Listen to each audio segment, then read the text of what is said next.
Hello, everybody, and welcome to what is probably the final episode of the calm year. Calm year. So this nice little calm year after the orcs went all back to their caves and their mountains, and they're not bothering Nutwood for a good long while. The problems that plagued the town are kind of like down quite a bit. So everyone, this is a nice little chance for everyone to do what they want. And I am joined today by, as usual, Meg. Hello. Here to play Torvi if she feels so inclined. We got Kenny. Hello? Playing Flyndal, because you can't say no to Cash. And everybody's favorite, Ricky, played by Andy. All right, and yeah, so the whole purpose of this is to come up with things that you want to do over the course of the year, and you two, Torvi and Ricky are pretty well handled. Yep. Ricky, if you come up with anything new at all, just let me know. There's a lot of new options in town because people opened shops and whatnot. There's a magic shop if you want to commission something if you got the money for it. There's a weed store now. By the way, There's a lot of stuff. I will say I have come up with a sidekick name for my axolotl. He will now be known in costume, just so you know, in costume, he'll be known as Major Pain. Noted. Wow. All right. Major pain in the sensual death. Sorry, guys. It's all good. So dare you. Flyndal, you're the only person who has not told me what you want to do for the year. Oh dear. So so we'll start with you. Like, do you have anything you want to do? What Flyndal wants to do? The Battle of Nutwood is done. Things are being cleaned up. Alright.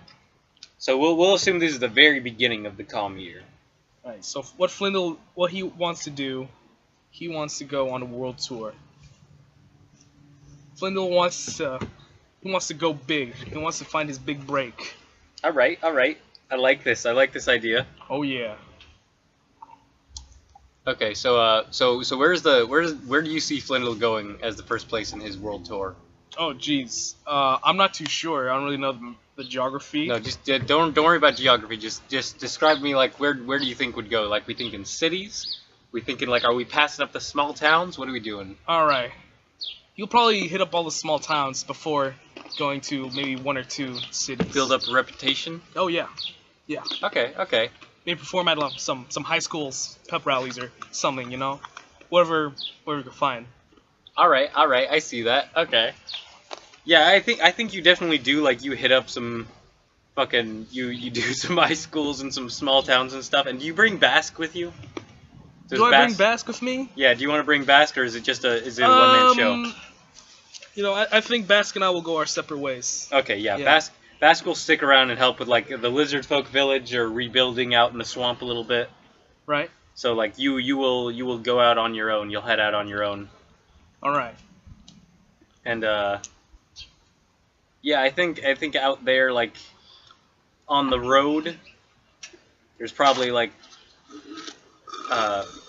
as you're preparing for this, you're getting everything you need. You're getting supplies for the road. You may be, like, trying to hook up with a caravan, so you can, like, not have to travel alone because everyone else is, like, settling down and stuff.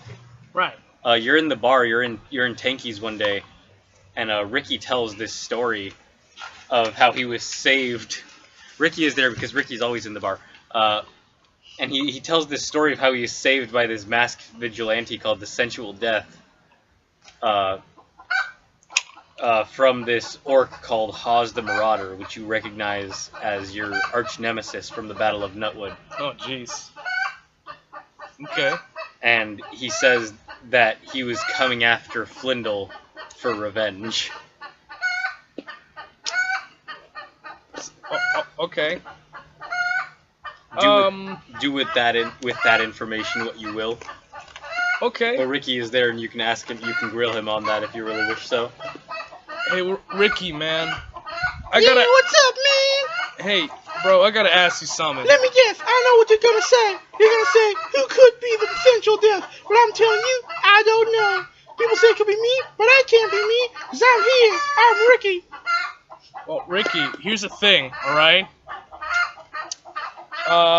There's this, so the guy, what's his name again? Hawes? Hawes. This Hawes guy, Hey, right? Oz the Marauder, he nearly killed me, then Essential Death just swooped in and saved me. He's a hero to this town. He should... Shut up, chickens! They Oh, can't that's say right. no to Cash either. Oh dear. All the Look. chicks love cash. Continue. Look, man, Ricky, I got a level for you, right? I'm a short man, and I don't want a short lifespan. You know what I'm saying? Don't worry. If you I know, think, like, look, Wait, what is it, you're a halfling?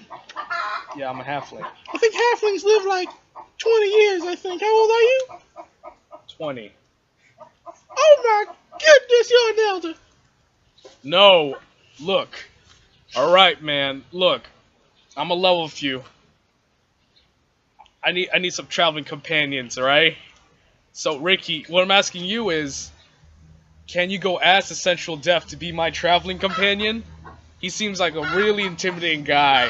You know what?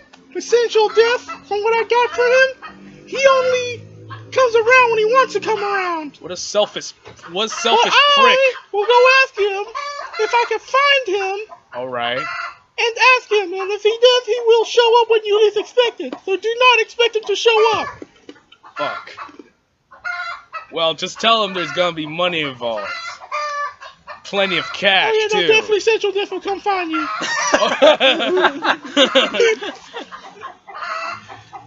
And there will be cash. Lots of cash to Done. go around. I mean, Alright. yeah, sure. Essential Death would probably say done at that point. Thanks, bro. He's not a greedy person, but you know that lifestyle probably cuts into his work, which is probably doing something manly like blacksmithing, and the fact that he's probably training and like making equipment for himself means the work probably piles up, and he's not able to get all that equipment out for the townsfolk, meaning he ain't gonna get paid as often, so he probably needs the extra money to fund his extremely dangerous and expensive hobby, which is probably doing vigilante stuff for the townspeople who don't even appreciate it. Are you the Central Death? I don't know, but now that you mention it, you do look a lot like a masked vigilante. You think I'm You the also notice a small, like, little pink lizard thing with, like, frills is standing on Ricky's shoulder. Oh, bro, she's got some shit on your back. Hold on, let me kill it for you. You touch it, I will murder Oh, fucking hell. Alright, man. Dude, okay, just relax, man. you! Anyway, now go tell the Central Death what's happening. Great. Surly, the bartender, has been sitting there kind of wiping a glass clean. It's like, how will you find the sensual death, Ricky? Simple. I will not expect him to show up, and he will. Sounds like a plan. Yep. I'd like to go up to the bartender. Then Flyndal says, hey, barkeep. Yo. Look, man, I know we had our differences, Mm-hmm. but I'm saying I'm gonna be big one day. Like, big. Right? How about one more performance? For old time's sake. Eric, I actually have a question. Do I Yes. have all my stuff at this point or no? This is beginning of the year, you did not. Okay, just making sure. He says, alright, one last show ain't hurt. Alright. I'd like to go on stage and tell a few jokes. Alright, you may do so.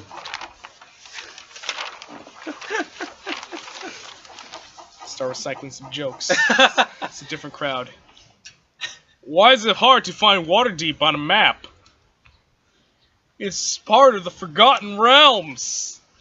Yeah. You hear Ricky from outside. What do you call mage from California? A wizard of the coast. Why did the barbarian stop playing with the other kids? He rage quit. Kroomsh the Mangler, the barbarian, is in the room and he's just like, every time! What race are most skilled at handling beehives? Bee holders. Ah, Oh shit! Oh damn! He Can't ain't say no holding to back. Cash. He ain't holding back. Oh damn! Oh, the beholders, they ain't beholders in the house. Oh god dang it! It's like, oh god, okay, man. Good night, everyone. How would I Alright. do, barkeep? Have some of that Yeah, loving money. yeah, he pays you. How much? I think 10 silver is the going rate. 10 silver. I think you Yeah. gave him like 11 last time, but I think you rolled for it. I don't think. So I they rolled take for it. 10 silver. Will be I don't fine. think I rolled for it. Okay. Now, barkeep, this is a bit light. I think I worked really hard on those jokes. Now, granted, Motherfucker, did I not just hear you recycle the same damn jokes you used a month ago? that's not true. Now you see, bro. The art of crafting jokes is an art that's very Byzantine in nature. You know, comedy is subjective, and to craft the perfect joke, it's difficult. It could take a lifetime to perfect. Holy shit. Now you see, persuasion is 9. Now you see, barkeep. I think a little more corn for my efforts Oh would my be god, he very throws another efficient. 7 silver on these out there just because you helped out the town. God damn it, get out of here. You crazy son bitch. Thank you very much. Can't say no to cash. Good luck on your tour. Alright, we're gonna pause for a second.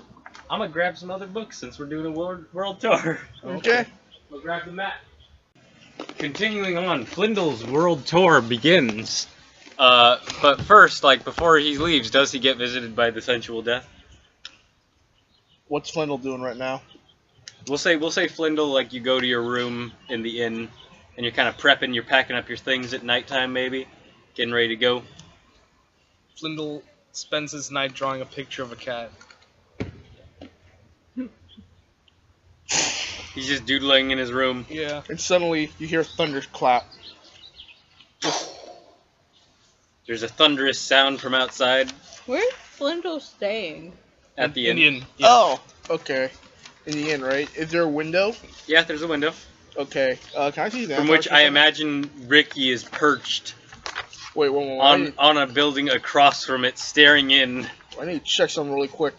Is What? Thunderstep part of Stanithars, or? Thunderstep is probably Xanathar's, but I know you can teleport, so I'm not worried about distance. No, I mean, like, can I teleport? Do I have to teleport to things of line of sight, or is there like a physical thing? You what I'm can saying? see. I'll say you can see. I don't give a shit. Okay, I'm gonna teleport right inside the room that Flyndal's in. Alright, so Flyndal, you're sitting in your room, and then all of a sudden, you hear thunder from outside, and appearing in your room in a small flash of light is, Ricky wearing a helmet that makes his eyes glow red. What? And it's pretty clearly Ricky, and also there's the axolotl. But is the axolotl also wearing a little mask or something? I think we talked about this. Yeah, let's say he's wearing a tiny mask. Ricky, Yeah. you got some shit on your back. Hold on, let me kill it for you. Touch Major Pain, and I will touch your face and rip it off. Okay. So, Ricky, you're the central deaf, huh? I do not know who this Ricky is, but he sounds like a handsome, well-adjusted individual. No, he's actually a real stuck-up prick. So now, why don't we go on a road trip, man? I heard that you were going to pay me for my services. You know, 17 silver, baby. Let's go. Let's go. I will do now. Double it. Double it? Double it. Motherfucker, you think I got change? You want me to buy you a doublet? I don't know.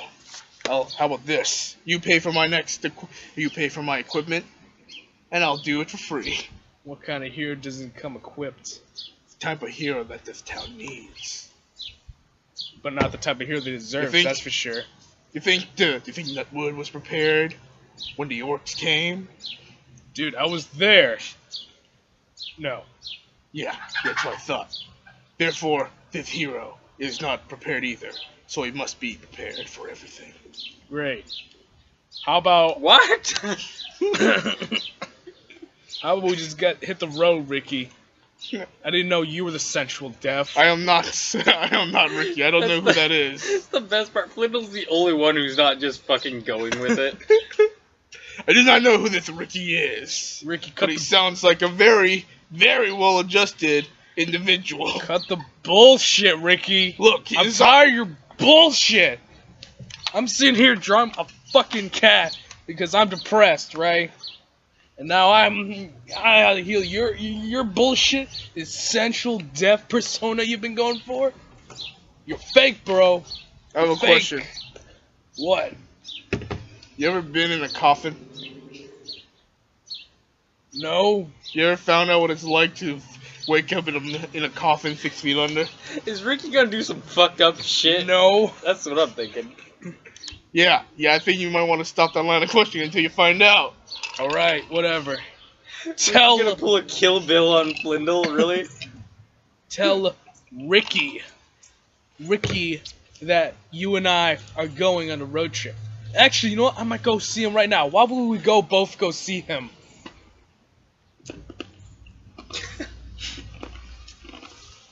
I'm gonna guess Prestidigitation. prestidigitation, yeah. Prestidigitation. And I'm going to make it so the door's gonna, so it'll sound like someone knocked on the door. Alright. And then it's gonna make it so that I'm gonna make it so that Ricky sounds like he's outside the door. Hey, Flyndal! If you need me, I'm not gonna be here. I'm actually gonna leave in the middle of the night for some reason. What? How convincing is this? How convincing is this? Does prestidigitation have verbal, somatic, or material components? I don't think so. It has some of them. And he's looking right at you. Okay, So, You have a focus? if you want to try to do this secretly, make a sleight of hand check to see if you can like cast this cantrip without Flyndal noticing.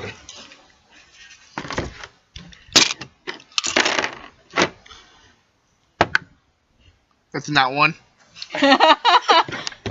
Yeah, you straight up see him freaking like move his hands a little bit and fucking be whispering it under his breath. I would like to prestidigitation and make it sound like Ricky says, "Hey Flyndal, you're the greatest. You're so handsome." Behind the door. Okay. Yep. Thanks, Ricky. I appreciate it. Cool. You know what's the funny thing though? Ricky would actually be fine with that. Flyndal, you're so handsome. Yeah, Ricky, you hear your own voice. You can't say no to cash. Oh yeah. Cool. So we agree. Ricky is not. I am not Ricky. No. Outside the door. I was trying to prove a point, stupid. But you heard. I assume this is Ricky outside the door right now, and he told you that he's going to be gone. I am not Ricky. I'm the casting of Flyndal's prestidigitation. Who is clearly, even though he's having a flight of dementia, is obviously a well-adjusted individual who has never been part of a cult. Quit doing the bullshit, Ricky. Yeah, Says Ricky, the quit man doing wearing the bullshit. cultist robes. What? Says the man wearing cultist robes. Cut the bullshit. Yeah, Flyndal, cut the bullshit. Up top, Ricky. And I cast Mage Hand to high five myself. Wait, do I still have Mage? No, I don't have Mage Hand. Just kidding. You want protection from Haas the Marauder, or you want to be, or do you want to like not pay me? Okay, you're getting paid. Let's go. War Sword, baby. But you gotta lose the whole vigilante motif, bro. You should dress up more like, you know, a normal person. Anyone who gets near Flyndal will have their throat torn out. The fuck that means? What do you think it means? I don't know. I was asking you. Why else would I ask you? Look, it's either you hire me or hire Torvey. Yeah, okay. I don't think that's an option.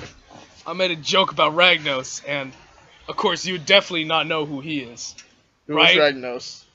Actually, Ricky never met Ragnos. Really? Yeah. Oh. I made a joke about some guy she liked, and didn't go too well. She assaulted me right there inside in the bar. It was the scariest day of my life. Just, you know, a really tall person coming at you, you know? Sounds just without relent. Without relent. Ricky, It not happened Ricky. so quick, man. Ricky and Flyndal, there is actually a knock at the door.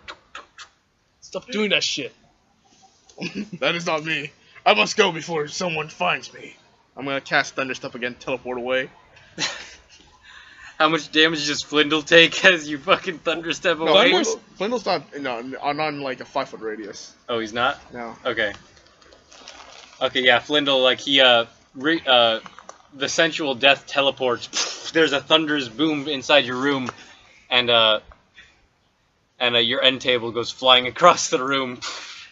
And, like, a glass of water that was on there breaks. And you're like, Bro, what man, the fuck? come on, fuck on, man. I'd like to see who's knocking at the door. Yeah, you open it up, and there's this older halfling gentleman, dressed in kind of like more like outlanderish, like tribal kind of clothing. And he's like, "The fuck was that?" The fuck was what, man? You kept me using this. The thunderous boom that just came from your room. That was audible probably up to throughout the entire neighborhood. 300 feet. Yeah. I was like, never mind, I don't care. You are Mr. Flyndal Cash, yes? That's correct. I am Tibus. I come from the Ghostwise. And you kind of recognize this person a little bit. Like, not personally.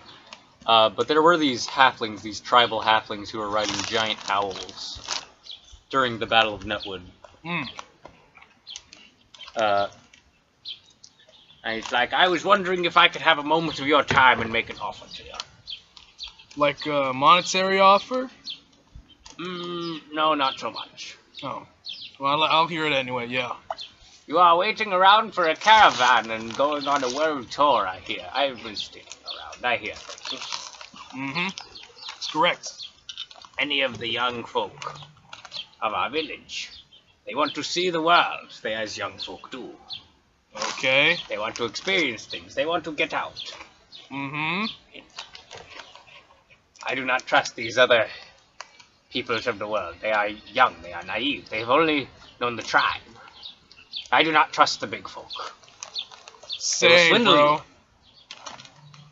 They will swindle you, they will step on you, they do not treat us right.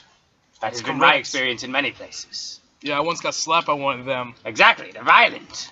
Without relent, man. We halflings have survived by sheer luck and stealth. I like what That is our way. I like what you're saying, man. Yes. Yeah, fuck the tallies, right?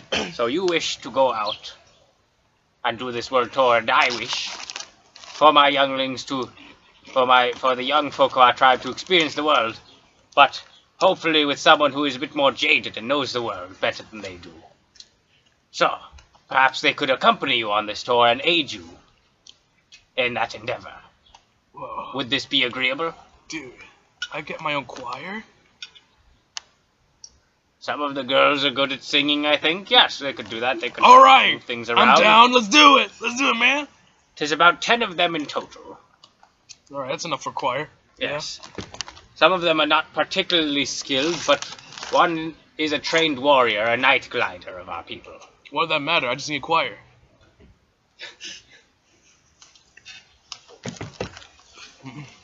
Alright, they will meet you on the morrow. Okay. And, yeah, so you go to bed that night, and you wake up in the morning, and when you go outside, yeah, there's some halflings, some of these tribal halflings camped outside. And one of them is accompanied by a giant owl. How big is a giant owl? Pretty large. Like, we're talking medium, large? We're talking large. Okay. I mean, everything's giant to a halfling, so maybe it's a Yeah. normal size owl.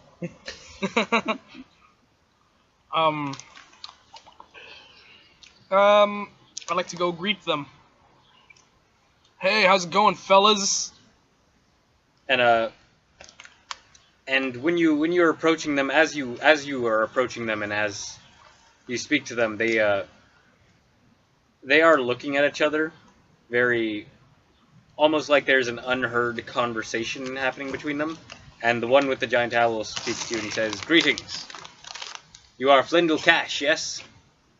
Yep, the one and only. It's like, So, I heard you guys want to travel with me. yes, we wish to see the world for all its glory. Alright, that's great. We actually have to meet up with this guy called the Sensual Death. He's actually my friend Ricky, right? So we're gonna wait for him real quick. But while we do that, we all get matching outfits. So they're in I don't know, like a caravan, like a cart or something, or what? They have a, and I assume Flyndal might. Actually, Flyndal might or may not have the made travel arrangements. But regardless, there is. We'll say to speed things up. There's a cart with a pony that can probably pull all of you guys. That's a long cart. Well, you're 10 halflings. Yeah, you're right.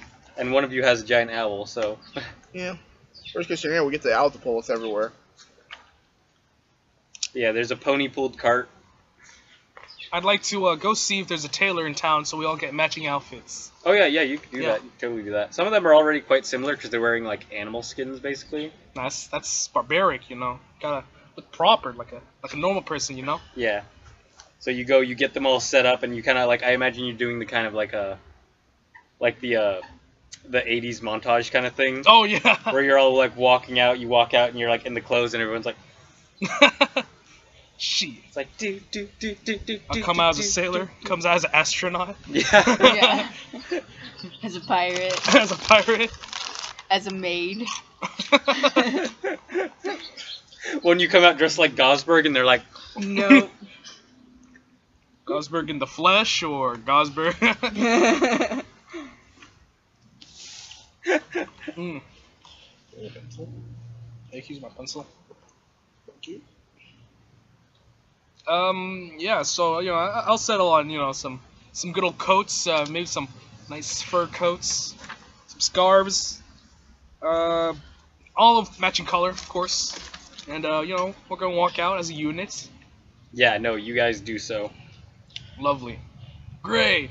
Now You guys look wonderful. Fantastic. They look like the Flyndal fan club now, I'm assuming. Oh, yes. Okay.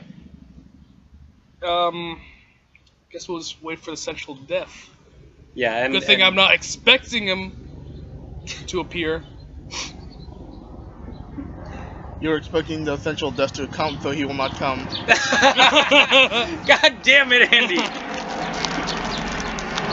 No one? Nothing? I guess we should start traveling. You don't even wait for Ricky. I don't think he's gonna come. But let's just start traveling. I don't think he's gonna come at all. Little do you know, Ricky's already, essential death is already here. Really? Clinging onto the bottom of the cart. Ricky, okay, so Flyndal, you and your halfling friends, your new acquaintances begin to move out.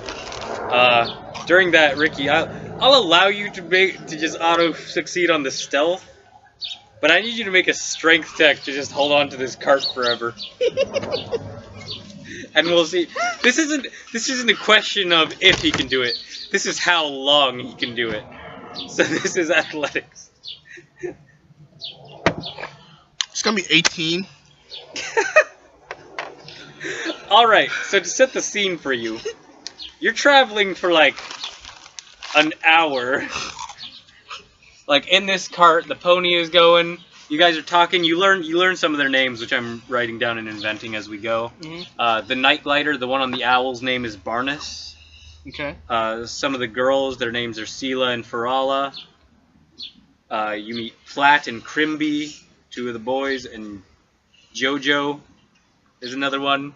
And you're getting acquainted with them. I'll write down the rest as we get to them. Mm-hmm. And then just like after about an hour of traveling, you just hear a thump under your cart. What the fuck? And you look behind as the cart is moving, and you see the sensual death, like with his arms like shaking, unable to move them, being left in the road. And you're moving very slowly, so you just kind of like all like looking as you're very slowly passing over, revealing the sensual death under the cart. Oh no, it's the sensual death. How unexpected, bro. Ricky, bro, come on. Get up, man. Yes, it is our essential death here to make true of our promise. Great. Now, I'm essential death. This is my psychic, Major Pain. The axolotl claps enthusiastically. I am here to make good on Bro. our promise for that 17 silver you gave me. That will last you 17 minutes. Bro, 17 minutes? Yes. You have a silver per minute going rate. Yes. What the fuck, dude? Because that is how capitalism works. Okay, Ricky, I think it's, Who is this It's been Ricky real- you are speaking of? He is probably back in the town right now. is he? Probably, I don't know. I'm not psychic. But you are, Ricky. No, I am not. Alright, bro. You cannot prove You anything. can ride in the cart, Ricky. You could if you had detect thoughts. Ricky, you can ride in the cart, okay? I'll let you ride in the cart, Ricky. Central Deaf, I will let you ride in the cart, Central Deaf. Turo asked you, like, is this the guy we were expecting? No, it's the guy we're not expecting. Oh, you were expecting me? Then I think I should go and wait until you're no longer expecting me. We do not expect Wait, you to what? be here. What's happening? We do not expect you to be here, man. Then I am here. Lovely. Get in the fucking cart. I will, but only because I decide to. Great. I want to get the Doing it because I want to, not because you told me to. and I'm getting the cart. I'm going to just stand in the middle of all this. I'm not even gonna sit down. There's a image that needs to be kept, so I'm just gonna stand there stoically. All We're right. gonna stand in a moving cart. Yep. Yep, still stoically, Yeah, you How do you- kept catch keeping it yourselves in- a few times, but keeping Yeah. an eternal vigil. all right, that's happening. But yeah, you're talking to them. I named the rest of them. The other four are Turo, Chana, Ganali, and Souza. Hmm. But yeah, that's all the halflings. 10 halflings in all. 5 boys, 5 girls, an owl. Okay, okay. And you guys are traveling and you're talking, and they seem pretty interesting. And you kind of learn that the Ghostwise halflings, they're a little bit different from other halflings in that they can communicate telepathically. What? And sometimes, yeah, they can do that. Oh. And sometimes they do that, they forget that you cannot do that, so they will speak out loud to you. So you guys talk with your minds. Yep. Wow, that's crazy. That's Yeah. like some movie shit. Oh wait, no, I don't know what a movie is. That's like some fairy tale shit, you know? Like that's like magic, you know? It is. Don't you use magic? Yeah, well, you know, it's like real magic, you know? What, you use real magic? Yeah, of course I use real magic, but you know, like real magic, you know? Like real magic shit, you know? You know? Okay. The magic shit you don't know, but you think you know? Okay. Honestly, I don't know how others do without it. Hmm. Seems strange. Well, I mean, usually you use your face hole, so, you know. Use the same hole that you eat with. So you're all gonna be part of my choir, right? We got cut down to brass tacks. Essential Death would love to become part of your choir. Oh, that's great, Ricky. You have 2 vocal ranges as well. I'm gonna cast Prestidigitation on myself again. I'm Yeah? gonna start sounding like Flyndal. I thought Thaumaturgy was the thing. Thaumaturgy, I mean. I'm gonna start sounding like Flyndal. What's going on? I don't know. Stop that. I'm sorry. I thought you said I only have 2 vocal ranges. Okay, fine. I get your point, Ricky. Who is this Ricky you are speaking of? You I am. are Ricky. You are Ricky. He is Shit. still wearing the helmet. And it's pretty obvious, like, there's only one dwarf in town who had a super long red beard down to his waist with an axolotl. It's like he's just wearing cultist robes and a steel helmet that makes his eyes glow red. And his Gee, voice is I different. His wonder voice who is he actually deep. is. All right. So, do everyone knows the song "Amazing Grace"? We have heard of this song in the old stories. Okay, yeah. That's gonna be our first performance. It's gonna knock people's socks off. I tell That you. used to be the name of my ex-partner. Amazing Grace. Don't give us a shit, Ricky. Damn. Again, I do not know who this Ricky is. I have a feeling you know who this Ricky is. Sounds like a very well-adjusted individual. No, he's actually a total prick who's totally full of himself. I mean, have you looked in the mirror? Dun, dun, dun, dun, dun, dun, dun, dun, dun, dun, dun. No, actually, no. I haven't been to Mir as of late. Alright. Now, Amazing Grace, it's the hardest shit ever, basically. It's talking about how Grace is amazing, how sweet the sound of it, you know? Cure the blindness of a wretch like me, you know what I'm saying? Ever heard of Amazing Grace, Ricky? Ever heard of Amazing Grace Sensual Death? Yes. She was my ex-partner long ago in a town known as Whatnud. What, Nud? No way! I've been to Nutwood as well. Whatnud? Whatnud. Whatnud? Yes. Yes, How do you Whatnud. spell it? No, Whatnud. How do you spell Nutwood, it? but we'll switch the N and the W. That is completely wrong. So what? Do we get your destination or? Yeah, no, I was waiting for you guys to finish. So you guys get to your first stop after your first big stop after a few small towns, villages. Through the woods, you pass through Branchwood and Cherrywood, and Birchwood. I'm pretty sure was the destroyed one, so we're not gonna bother with them. And eventually, you come to the first big stop, which is the Dwarven Stronghold of Emberhold. Yeah, it's a dwarf city. You go there, you fucking give me a performance check, see how well you do. Whether the dwarves like you there. Oh, hell yeah. 18 plus 7. 25. Oh yeah, no, you do so fucking good. Like the dwarf, you fill out this concert hall in the dwarf like forge area, and it's hot and it's underground, but like you seize the opportunity because you're like, okay, it's not a lot of lights in here, so you put on you have your boys set up these amazing fucking light display with torches and shit. And, like, the owl is, like, flying overhead with, like, a fucking disco ball type thing. Like, and you just, like, these dwarves are blown out of the park, and they're like, whoa, yeah! It's like, oh, yeah! What's the city called again? Emberhold. It's a dwarven city. We love you, Emberhold! Woo! And I think, I like the idea that, like, Flyndal, like, has t-shirts made. Oh. Like, he has tour t-shirts. And they just list all the locations. Yeah. So it's like, what is this tour called? Do we have a name for the tour? Can't say no to cash. Can't say the Can't Say No to Cash tour. Yeah. And then on the back of the shirt is like Emberhold, Flockton, Bronzehold, Torchlight, Black Shore. Vasilbra. We'll get to Black Shore actually.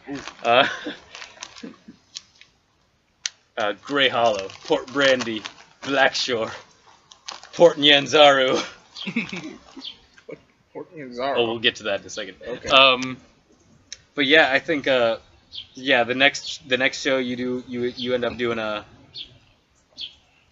up doing another dwarven stronghold after a few things, and it's also a gnomish city, so there's a lot of gnomes going around, and it's the same thing. Like the dwarves love your shit. The caves work out perfectly for this shit.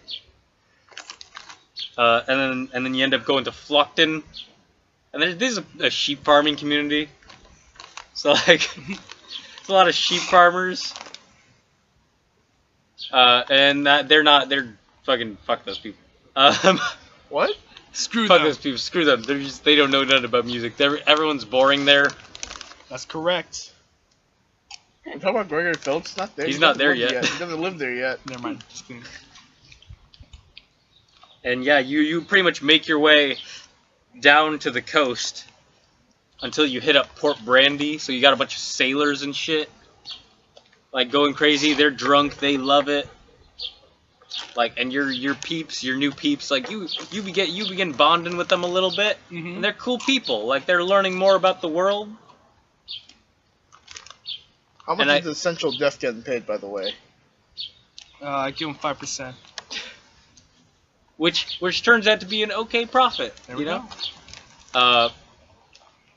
Which you end up using to buy ingredients for like the smoking bottle and the boots. Yeah.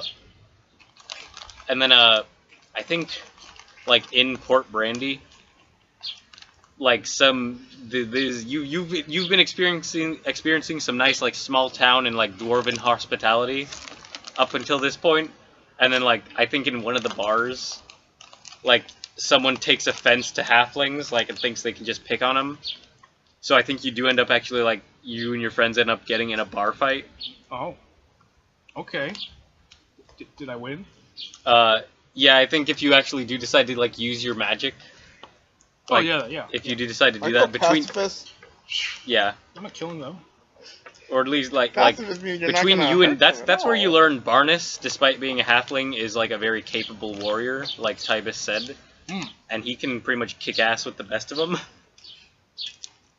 That's good. That's cool. Yeah, and you guys gotta just overwhelm whoever fights you with kind of like sheer numbers at times.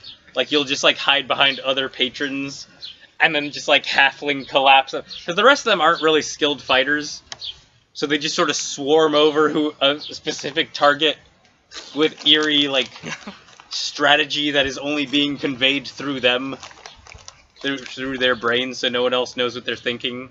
And then like Tybus will like punch them in the balls, and they'll collapse, and then you guys will move on to the next target, very strategically.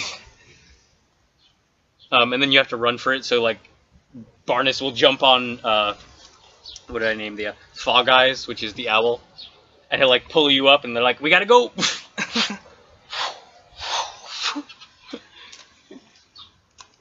But yeah, and then you book passage on a ship for Blackshore, which is the next big location.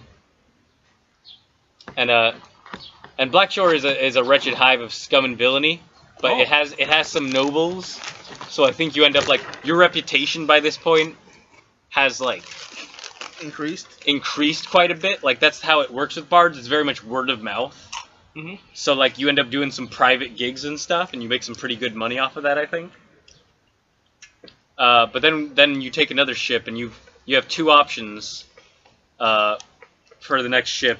You could go back to the mainland and start hitting up the Dragonborn Kingdom of Haspa, which is in the desert and fucking hot. But there you could make your way back around the continent, or you could go to the jungle island of Chult. And you hear that's pretty interesting because there are dinosaurs there. Oh. Chult. Yeah, we're going to Chult. Chult. All right, so you make your way to Chult, and an interesting thing you notice as you're on this ship that you hired. You guys, it's a passenger ship. It's a merchant ship. You guys are heading there. The captain is this dark-skinned man who is from Chult. And as you guys are coming in, like one of the crewmen, like the captain yells at one of the crewmen, like, "All right, prepare the bounty, prepare the offering." And this crewman will actually go over to the side of the ship and like toss a bunch of treasure into the water before you guys have gotten to the port, to Port Nyanzaru. That's what the area is called, the city. And that confuses you because you're like, why are they throwing perfectly good treasure into the water? And then you actually see like come up, like you look over to the side of the ship, like, oh man, that's treasure, and like maybe you think about like using some magic to grab it somehow, and then you just like under the ship you just see like a shape, like the biggest fucking turtle you've ever seen in your goddamn life. Dear gods. But angry. Yeah, you both see this. And you just see it like come up, and it like grabs the treasure in its mouth, and then sort of descends back below, and it's just this dark shape that's under the water, and you're like, oh, this is why people are afraid of the ocean. Oh. Dear God.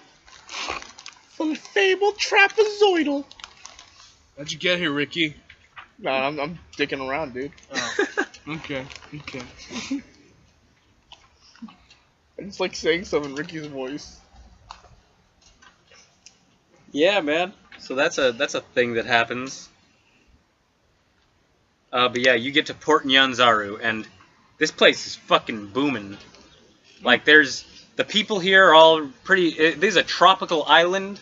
The people all have pretty dark skin. The clothing is all very nice and flowy and very stylish. To give you an idea, I have some pictures here, maybe. I have a lot of pictures here because we're jumping around. Yeah, there's some pictures of some of the people maybe. Oh, lovely. Yeah.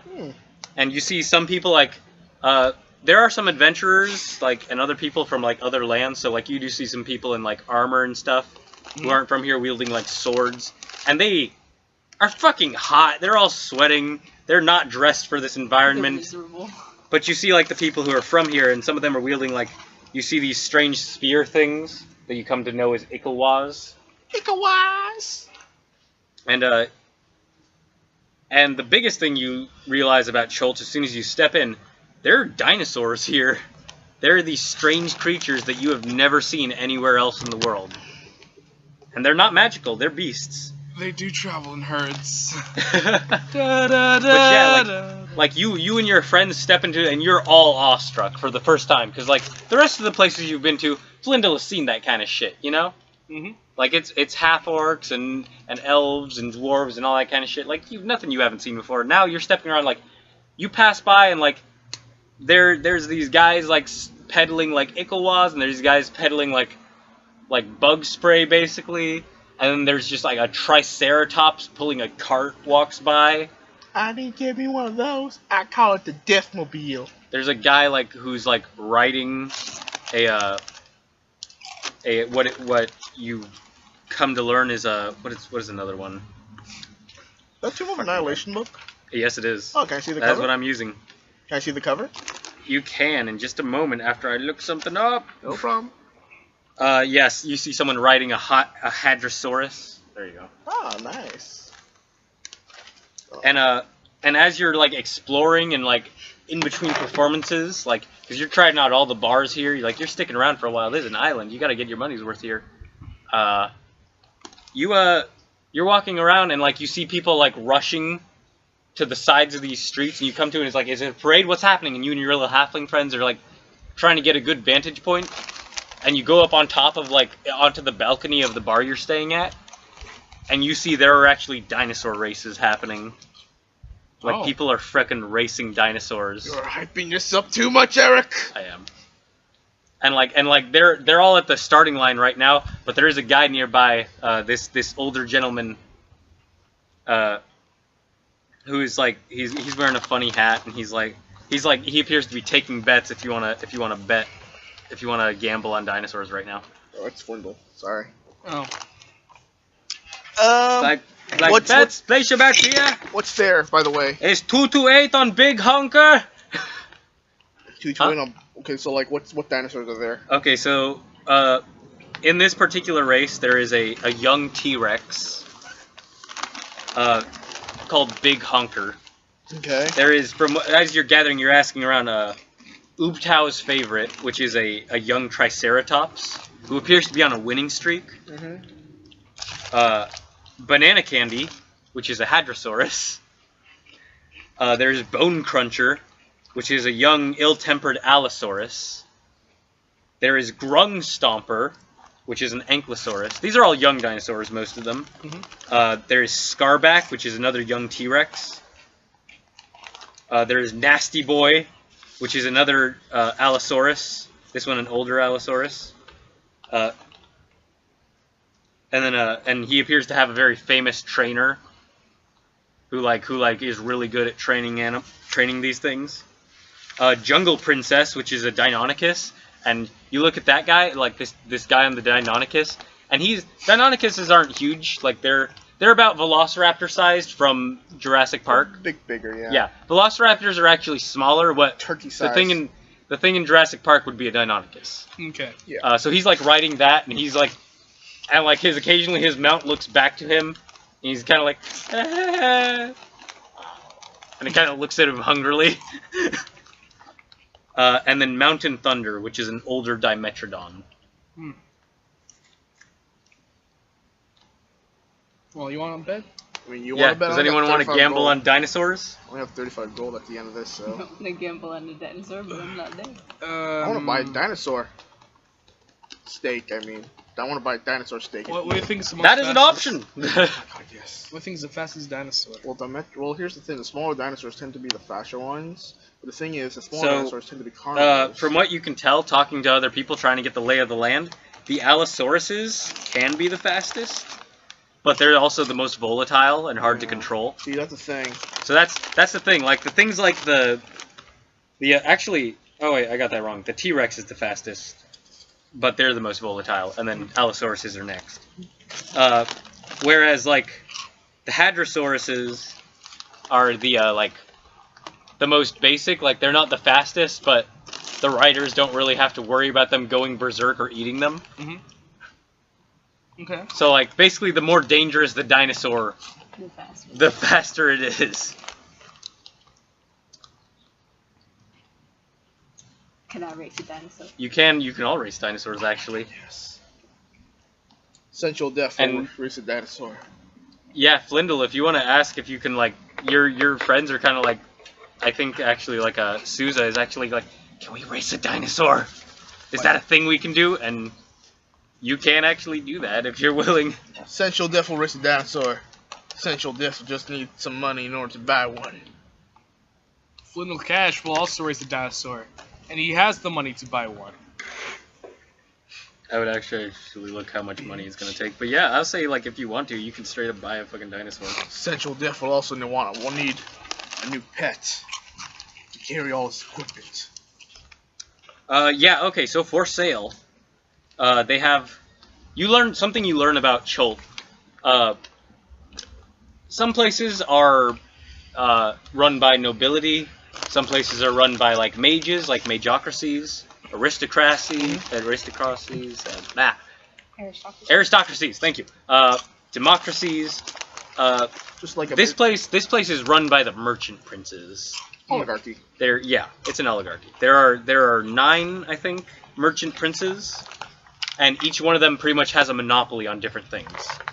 Whoa. So every merchant you go to, even if they're selling the same goddamn things, they're working for the same guy, the same merchant prince. I see. But you can totally buy, and like they have some crazy shit here. There's some crazy animals you're not seeing anywhere else. There are bunny rabbits that like have a unicorn horn. Oh. What are they called? They are called almirages. Oh. They are almirage. Are they There are tasty? flying monkeys. Monkeys that straight up have wings. There are giant lizards. There are hadrosauruses. You can get any of those last 3, the giant lizard or flying monkey or hadrosauruses, for like 100 gold. You know what's the funniest bit? The friggin' giant lizard would probably be the least impressive, since the lizard men already have those. Yeah, John has one of those. Is there anywhere I could buy magic items? We will get to that in a second, actually. Okay. But you can also get an ankylosaurus, a Deinonychus, or a flying snake for 250 gold. Roughly. And for exactly. okay. And you could get a Triceratops for 500 gold. Can I buy a baby animal? You could, but it's gonna cost a similar amount. But yeah. Although Ricky has less gold, and as we've established, Ricky Oh spent no, I'm not asking this for Ricky. I'm asking this for a future character. yes. Okay. As far as magic items, you find a dealer for magic items, and they appear to work under the merchant prince Wakanga Othamu, who That sounds intimidating. yeah, he's a nice fellow. I am Wakanda Wakanda. And he sells. They sell. You find guys who are selling potions. You find guys who are selling spell scrolls. And you find some common magic items and some uncommon ones. Some of them deal in information and lost lore. Knowledge, because knowledge is very important when you're dealing with Merchants. with magical things. But yeah, what would you like to keep an eye out for? Listen, And I buy. will be, as Flyndal's bodyguard, the Essential Death will be keeping a close eye on Flyndal. Also, has Ricky just like not taken his helmet off this entire Yes. trip? You only take it off when nobody's looking, which is, I'm pretty sure everybody's looking. Yeah, He Chult, sleeps it as well. Chult, I want to give you an idea of like Chult. Like you're walking around, like there are people constantly. Like it's like when you watch a movie and they're in they're having a chase scene in like a foreign country, Yeah. and they're like in a marketplace that's just filled with people constantly. Like that's Chult. Oh. Chult is that marketplace at all times where But you're it's a having the city. chase scene. But it's a city. It is a city of all of that. Like, just people in the street buying things, smells of exotic foods wafting through the air, dinosaurs walking around pulling carts and stuff, flying monkeys and shit. Is there a guy that sells dinosaur jerky? There are guys selling dinosaur jerky. How much for a pound? We deal with money in abstract numbers a lot of the time, so I'll just say you get a pound of dinosaur jerky with your payment. I'll say I'll get 2. All right, you one do for so. me, one for me, one for Vilman. All right. Come get some water. All right. Okay, give me some too. Wait, Yeah, what sure. were the dinosaurs that were available? Just throw away the lid. Just Yeah. as a question. Because I know I'm not there. I think they have dinosaurs and monsters and Volos, right? Huh? They have dinosaurs in Monster Manual and Volos, right? I'm sorry, what? They have dinosaur stats in Volos yes. and Monster Manual. Yes, right? and they also have them all in here. Oh, cool.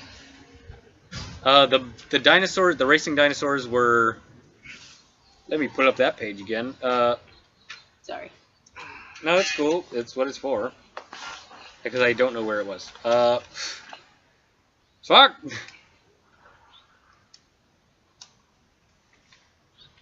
Port Nyanzaru. That's so great. I want to talk to you about the character, but I don't want to on here. Chando Rando. Jando Rando. Son of a bitch! I lost the fucking. Also, it's no longer Jando Rando. It's now Jando of Rando. Okay. As if Agnar of Rando. Okay. Yeah. I lost the fucking dinosaur racing page, even though I had it like 5 seconds ago. Is it like, I don't know, in the middle or? Wait, isn't that it? What? Right Isn't there? what it? Right there. The thing I'm looking at? Yeah. No.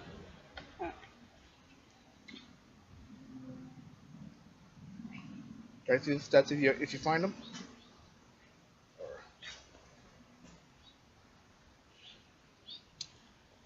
Here it is. Okay. Yeah, yeah. So, what did you guys want to know about the dinosaur racing? Are you riding on the dinosaur, or are they being pulled, or are you being pulled? Or You are riding shared? on the dinosaur. There are no carts. Okay, just making sure if there's like if it was like a Roman chariot situation, or if it's like a horse You're race. on a Okay, dinosaur cool. if you race. So, what did you want to know, Meg? I wanted to know what kind of dinosaurs were for sale. Oh, for sale? Yeah. Ankylosaurus, Deinonychus, Triceratops, and Hadrosauruses. What kind of dinosaurs in Ankylosaurus? It's the one with basically like the spiky plated back and then like the club tail. Is that good for racing? No, Ankylosaurs They are- have generally very short legs. Oh, okay. Ankylosauruses, Unrealistic. they're a little bit better than the Dimetrodon and the Hadrosaurus. Oh, okay. Thing is, Dimetrodons are like the pugs of the dinosaur world. Oh, okay. They have very It's short, about on stubby par. legs. It's about on par with a Deinonychus. Yeah.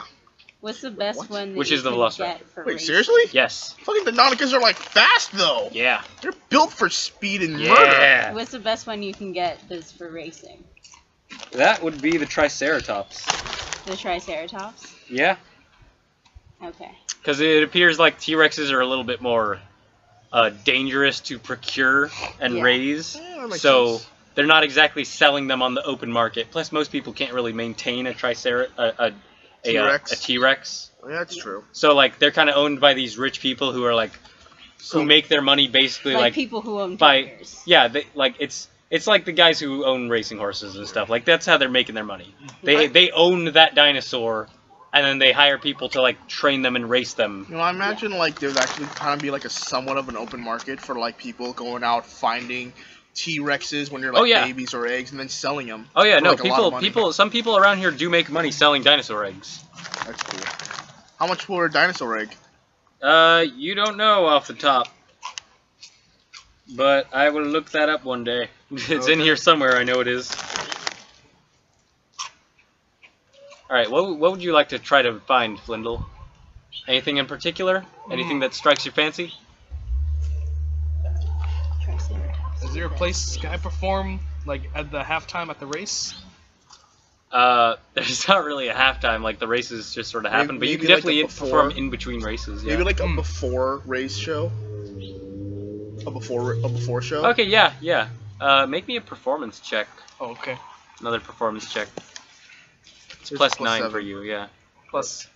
Is it plus 7? It is plus 7, yeah. Oh, I thought it was plus 9. Okay, it's plus 9 for anything that has expertise, I think. Right. That's 11. All right, yeah, you're trying to get to do this show, but it's very loud and people are very excited. So like, some people definitely notice you. You get some attention. Mhm. But like, you're not like drawing all eyes from the dinosaur race by any means. I imagine it's kind of also a cultural thing. Like maybe they're just not accustomed to the type of music Flyndal's spitting out. Yeah, no, it's mostly just like the noise factor. Mm. Like you're a small dude in a big crowd of humans, of Yeah. predominantly humans and very large creatures. I want to go exploring the marketplace. I want to go see what they got. Just Okay, talking Ricky's- to merchants and stuff. Yeah, Ricky's walking around. And I want to also do some sampling. Like if they have any free sample, like a Costco deal. If they have any free samples, I'm gonna take about 4 or 5. Okay, out of curiosity, what has happened to Ricky's shop? Like, did Ricky prep that in any He situation? put a be back on indefinite. Okay. On hiatus. On hiatus. he literally just put up a sign that says "Be back in," and then on the bottom it just says "indefinite," Oh my. and on the back it says "Reasons indefinite." All right, yeah.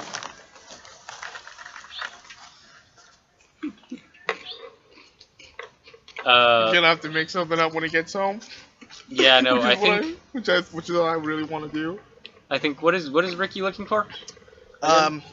I guess he's just looking around. I just want to Oh, yeah, see you what just- you find around the market. I'm just kind of curious about Yeah. this place. No, you find like there's a lot of great stuff, and you probably end up buying some insect repellent.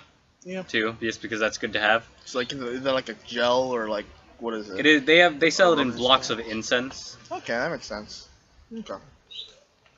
There's also salves, so you can get it in like a gourd. I'm gonna buy myself Or a like, vial. I'll get a gourd of Yeah. insect They're not- pellet. They're not super expensive. It's like a gold piece. I'm just gonna spray. I'm just gonna like have my like frilly kind of just crawl under the saw in order to get it into my helmet because I can't put my fingers Yeah, in the Apollo will get up in there and like helmet. Apollo. try to get the insect repellent up in there. And I think at one point during, while you're like enjoying this nice vacation from Nutwood, like in your head, you get what you kind of recognize as the sending spell in Mordenkainen's voice. It's like, "Hey, this is Mordenkainen. Just want to let you know the townsfolk who are concerned someone broke into your shop."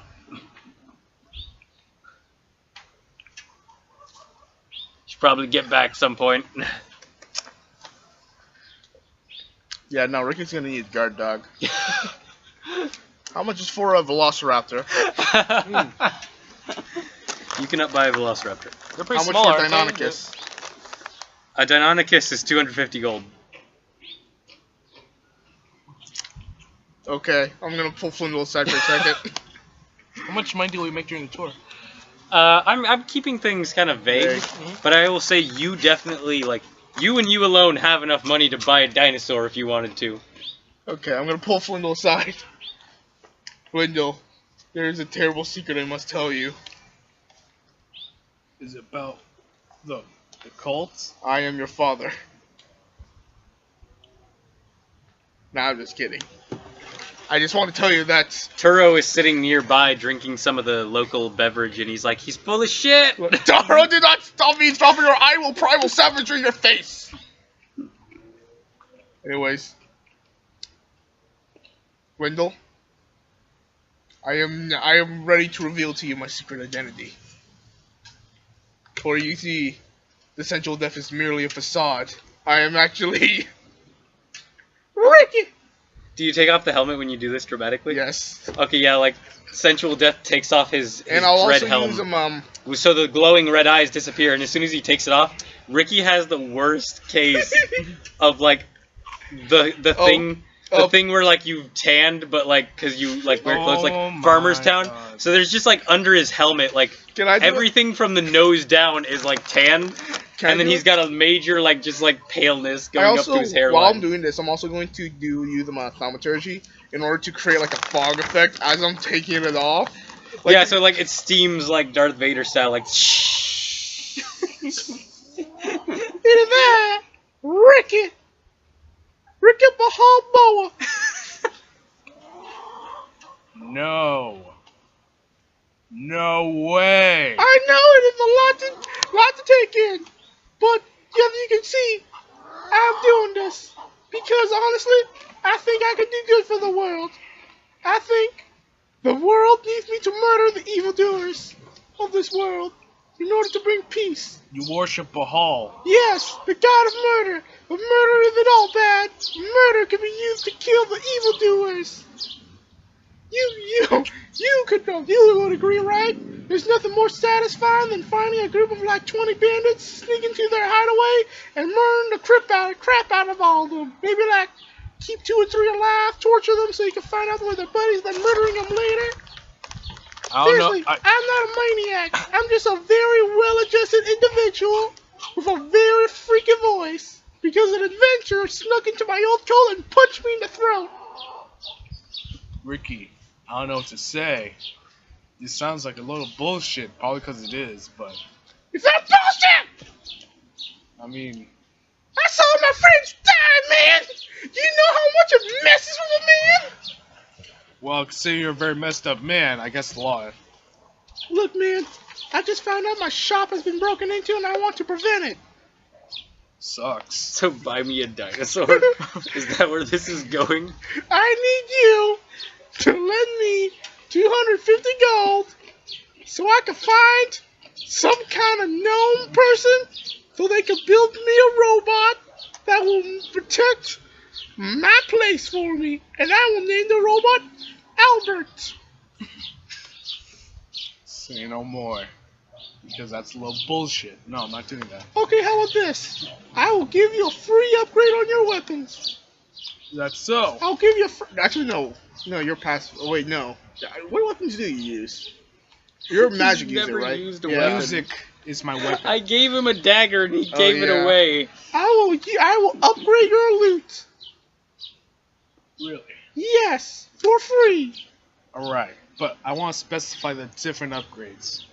Right? Fine, what upgrades do you want? I will literally Alright. make it to turn it. I will literally turn it into a dart shooter. For when those fans get a little uppity. I'm just saying, I want to specify certain upgrades because I'm trying to design a new music genre. No problem. Right, you ever heard of EDM? Electro disguise monsters. Electronic dance music. Right? I want to, okay, first of all, I want a loot that could play EDM. Done. What? Done. You're just gonna do that? Yeah. Like,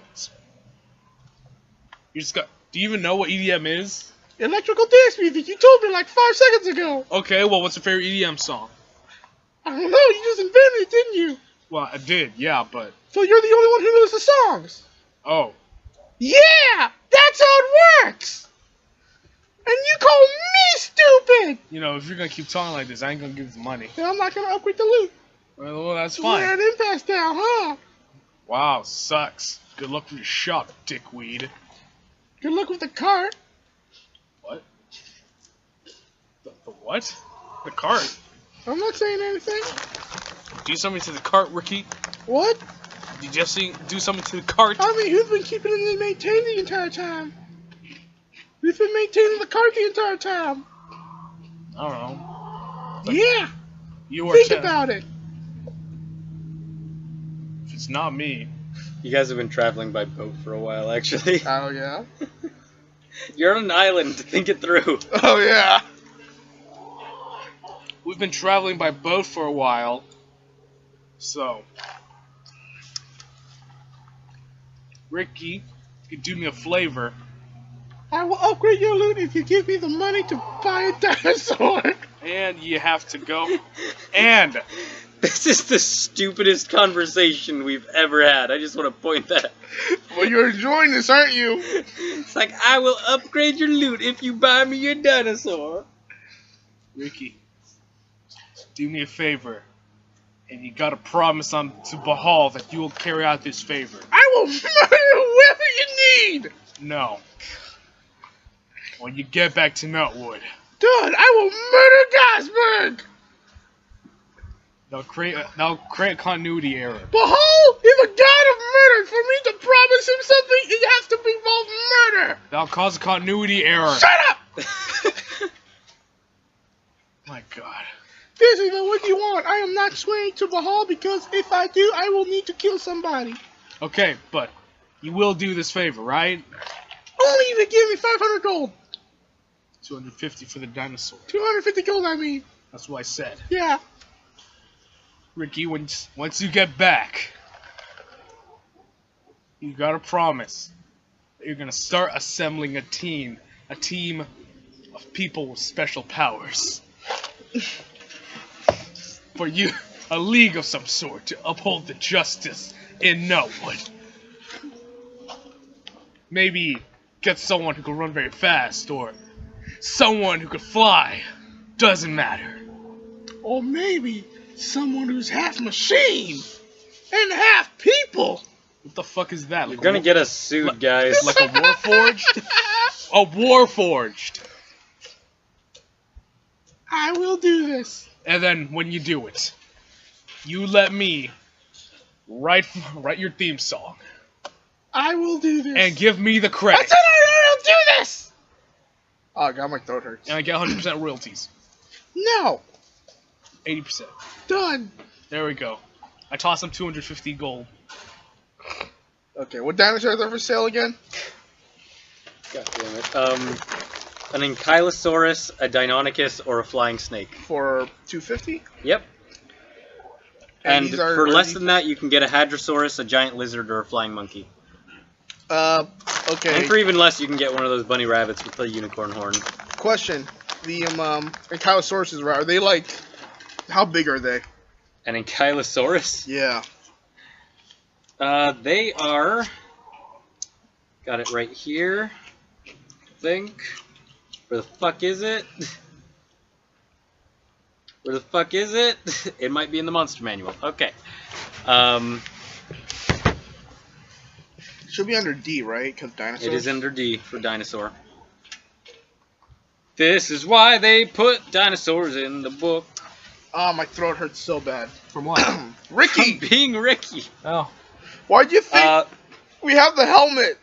He is... Ankylosauruses are huge, which means they're about 15 by 15 or a little bit bigger. They're fucking huge. So- They're probably like, I don't know how big exactly off the top of my head, but they're as big as a man, a tall man maybe, Yeah. and then like 15 feet long. Although you can get a younger one. Okay, thinking that I wanted to protect my shop, and I don't think it'll be able to go inside my shop. Just buy a fucking guard dog, man. How big is a flying snake? Huh? How big is a flying snake? Much smaller. Huh. They are probably tiny. In fact, Okay. So wait, what they are are the ones tiny for? or small. What are the ones for 100 again? For 100, you can get a flying monkey, Mm-hmm. a Hadrosaurus, or a giant lizard. Okay. And you know you could probably get giant lizards back home, Yeah. possibly for cheaper, just because, like, we'll say this is, like, before you left, you heard news that Vilmern had discovered giant lizard eggs. Okay. I Um, will. So if you're willing to wait a while, like, those ones would mate, and then you could get, you know, ones Yeah. that they're not using. Yeah. I'll buy myself a giant monkey. A Or flying monkey. Sorry, You're flying gonna monkey. buy a flying monkey? Are those like? What do you think? Like, are those combat effective or what? They are monkeys that can fly. Okay. They... Can I see a stat blocker now? Sure. They're not especially strong, and they don't have fucking, like, super rending claws or anything. Okay. But, hold on a moment. Can we buy? Can I buy a pygmy Ankylosaurus? No. AC of 12, 3 hit points, or a D6 of hit points, if you wanted to roll for it. Okay. Their dex is +2, they can fly, they have a fly of 30 feet, a climb of 20 feet, and a regular speed of 20 feet. Okay. And their bite does 1d4 -1. Okay. because for some reasons monkeys use strength and they have a -1 to strength. That is weird.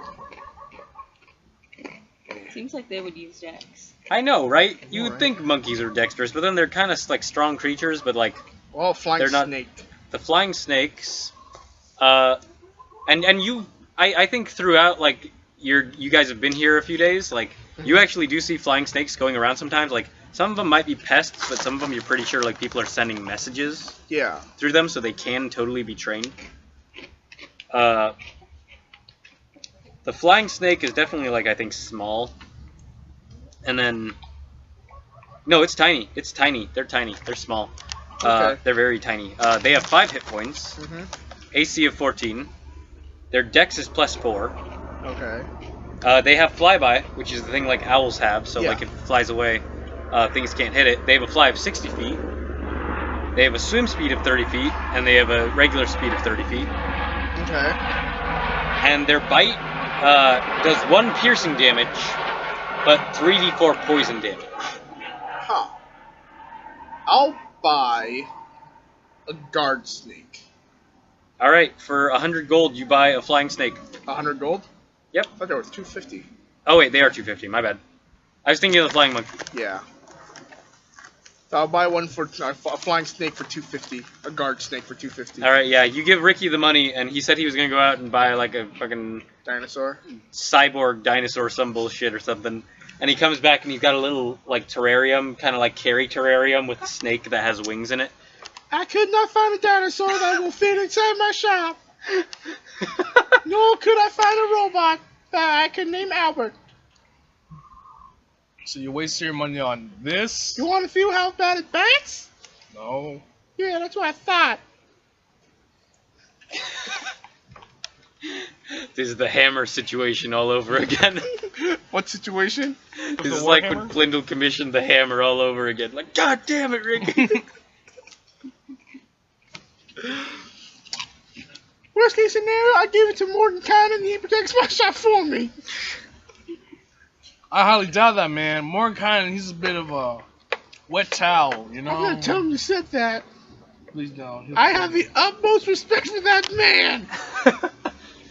Okay, Out man. of all the people in the town, he is the one I love the most. I will die for that man. Noted. Yeah, thanks, Ricky. Wait, what's the situation with me turning black? Oh, that, yeah. You check on that occasionally. You still do have that that veiny blackness in your chest that seems to like extend up towards your arms. It has not improved nor degenerated in the time you've been traveling. Okay. Okay. I should probably go check on that. Is there a doctor in town? Yeah, you ask around, and I think you do end up talking to some people who are probably like more regular doctors for like fixing like diseases and stuff like that, or maybe like a church or something. Right. Like you check out some of that shit, and no one knows what the fuck this is. Some of the crazier people suggest you go talk to an old hag out in the jungle called Neni Pupu. I'm not making that up. And then some of them are like, you should talk to like, some of them like, who are more, maybe you talk to like a potion salesman. He's like, my master Wakango Otomu might be able to know something about. If anyone would know it, it would be him. What was the name again? Wakanda Wabuwu? Wakanga Otamu. Wakanda Otamu. Okay. Where is he? He is at his villa, over there on the hill, and he gives you directions to that merchant prince's villa. Thanks. Grazie. Do you bring anyone with you when you go to check out this? Yeah, I'll bring Ricky. You bring Ricky, okay. I am back in my disguise with the sensual death. All right, cool. Good to know. Another thing, Ricky, while you guys are shopping and stuff, like doing all that kind of stuff, you see like at one of the we'll say Ricky was actually with you. That guy who was selling the potions, is like selling, in scrolls and whatnot. He has magical ingredients for stuff too, for potions and like stuff. And he's actually selling what you realize is basically like a magical creature's like skin, like a magical kind of snake thing that you could probably use for those boots you want to make. Okay. So you end up buying that probably. Okay. Jakuli skin. Jakuli? It's like, yes, you can make it to make cloaks of invisibility or boots of striding and springing. They are very springy creatures. Sir, you have convinced me. Here is a piece of paper. Read as much as you want, and I will pay it. As long as it's between 1 and however many that piece of cloth is worth. It's like a shed snake skin, but it's like very clearly not from a normal snake. Obviously, it's too big. Yeah, it's very big. Can I see what it looks like? The snake itself, we'll say he has a little picture drawn of it. It looks like that. Okay. It's got like spikes and stuff. Okay, that looks pretty cool, actually. Yeah, no, it's pretty ballin'. But yeah, that is a thing you get, and they can be used for those boots because they are very natural, springy creatures that jump at people Done. in the jungle. I will buy that from you, sir. But yeah, Flyndal, you bring Ricky to go check out this to talk to this merchant prince. I'm back in my central death. Yeah, you put the helmet back on, Thaumaturgy. even though no one here knows who you are, Yeah. except for Flyndal. And the halflings, I assume. The halflings never knew Ricky in the first place, so Oh, they don't good even point. give a shit. Good point, yeah. That's the thing. Like, you were literally just keeping the helmet on so that Flyndal wouldn't know for like a month. Here's the thing, though. Ricky's ego's so big, he thinks everybody knows who he is. Yeah. Oh, that Ricky. It's Oh, that Ricky. Ricky. You never know what he's gonna do next. It's Ricky. Ricky. Da-da-da. So yeah, you go to Wakongo Tamu's his villa, and you knock at the door, and this guard opens it up. And what do you say? I've come to see your master, man. What business do you come on? I'm dying. That sounds important. Very. Could you be more specific? I pulled my shirt down a little bit. Holy shit! Yeah, I know. Totally sick, right? Now, can I go in? Right away. This way, please. Yeah. And he leads you inside, and he takes you to a small sitting room. And it's nice. There's like a little kind of little fountain of water in the front, and there's a little couch. Like, if you would sit here, and he allows you guys to sit on the couch. And he goes off to he talks to another servant, and that servant goes off to another chamber of the house, up some stairs. And after about a minute or two of waiting, you guys kind of sitting there, Apollo will like jump off Ricky's shoulder and like he'll kind of stare you down, Flyndal. He's like, What the hell's wrong with that thing, man? I don't know. Probably doesn't like you. And honestly, I don't like you either. "You don't even know me." You That's don't fair. even know me.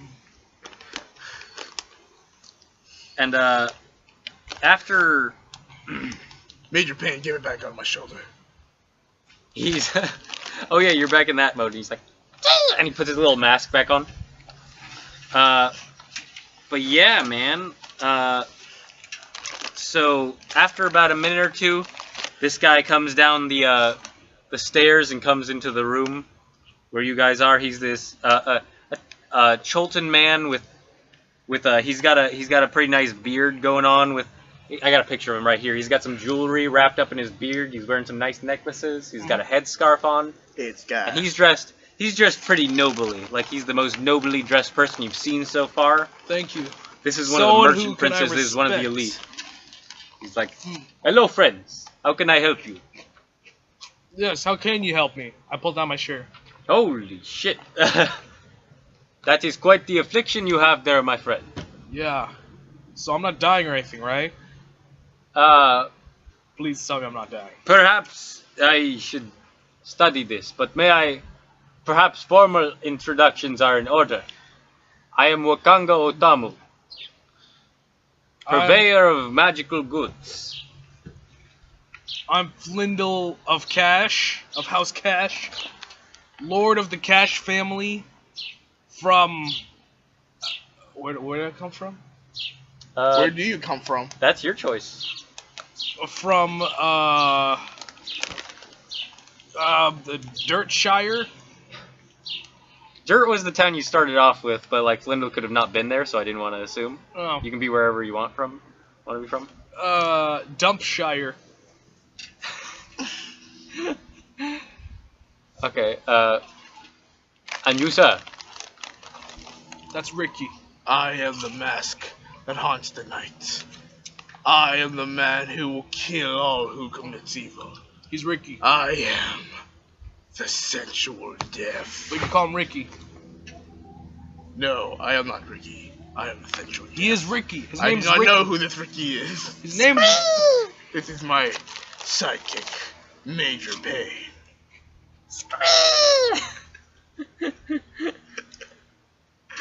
Axolotls are not this vocal. No, they're not, but this one is a magical axolotl, so Yes. therefore it is. So you know a lot about potions and magical and shit, right? Aye, that I do. Alright. Magic this shit off me, please. Alright, let me examine you for a time. I have never seen anything like this. I admit I am quite perplexed by this. I would prefer to see it in some depth. Oh yeah, sure. You want like a blood sample or Yes, come this way, please. And he leads you to another room, upstairs, we shall say, and, actually, no, downstairs. He's got a room. Wait, is that what that is? Okay, that's not an arcane symbol at all. Okay. He does not take you to that room. Oh, okay. Where the fuck would you go? That's the fanciest ass dining room ever. Goddamn. He takes you to his library. I think that's the most appropriate room. So yeah, you do go upstairs and you step into Wakanga Otamu's library, and you can see, like, as a bard, as someone who collects knowledge and stories and stuff, like, this room is filled with books, and a lot of them look to be of arcane nature. This is like, if you were a wizard, you'd be jizzing in your pants right now. But regardless, this is very impressive and interesting, and you see like a bunch of cases that have scrolls and stuff. And he says he's like, if you would remove your shirt, I will examine this. I am not a doctor, so I make no promises. That's But alright. this does not appear to be natural in nature, so I will look it over. I'd like to unclothe myself in front of this man. Yeah, you take your shirt off. And he casts detect magic. You see him casting some spells. And I think at one point, like, he'll actually, like, scrawl down a note, call for a servant, and hand it off to someone else. And, like, you see him, like, trying out some maybe, like, other kind of, like, divinations and protection spells. Like, he's trying to figure out what this is, and nothing is really having much of an effect. Most curious, most curious. And how did you come by this? You know, I can't remember, I'll be honest. I actually can't remember. What was it? Huh? It was, in the dungeon. Oh, yeah. Where you came across that, like, little temple thing, and there was a pillar of crystal. Okay, here's what happened, man. Alright, so, you that know, had the black you remember creepiness Snowfang? inside. That was the dragon name, right? That was the dragon's name. Alright, dude, you know Snowfang? No. Oh. So there was this big white dragon, right? I went to his lair, and there was, like, this pillar thing, and it looked pretty and shit, right? So I touched it. And then I got, like, superpowers. As you'll recall, the pillar had inside of it a black inky void. There was a dark that ichor in that shit. spoke to you and asked if you wanted to accept its gift. It asked me if I like gifts, so I'm The like... gift of Zambar the Six-Handed. Or six-armed. I always forget that. And bit. his name was Zanbar the Six-Armed. So then I touched it, cause I like gifts. And then he like just like messed with our armor or some shit, so I couldn't use it. And then I go to like a church, and they fixed it. But then like this came out. Most peculiar. Most peculiar. But you can use Big B's hand. Oh yes, yes. You want to see a trick? Show me. I cast Big B's hand. Yeah, so you use that power of Zambar that you were bestowed, and the new version, it actually pops out 2 red ones. And they look kind of like creepy and demonic, like they have kind of like claws almost now. It's like, oh, scheisse. German now? He's German and African. You messed him up. You freaked him out so bad. He's like using other cultures' shit now. He's like, and he looks at both of them like this Meg, should not be possible. put this back. Oh, yeah. Let me tell you what. Come back tomorrow, Okay. and I will do some research. Doesn't look like, yeah, it doesn't Yeah. look like it's actually doing anything. Or Sounds if you good. wish to aid me and look through these books, I think maybe we shall find something on Zambar and see what we can discover. All right. Sounds good, man. Let's do it. Let's hit the books right now. Any picture books? And I think with that we begin a montage of just like Wakanga and Flyndal like flipping through the books like do Push it to the limit. push it to the limit, push it to the limit, push it to the limit. The limit. Like they're going through books, they're putting it on desks, they're looking through it, and then like at one point Flyndal just like gets frustrated and just like shoves everything off a desk like ah. There's at one point Flyndal starts making some origami of torn pages. And then he looks at you like making origami out of his library, and he's like, and you kind of like you try to flatten it out again. Like Ricky, I think I imagine Ricky maybe like takes a nap during this. Playing, just doing random stuff.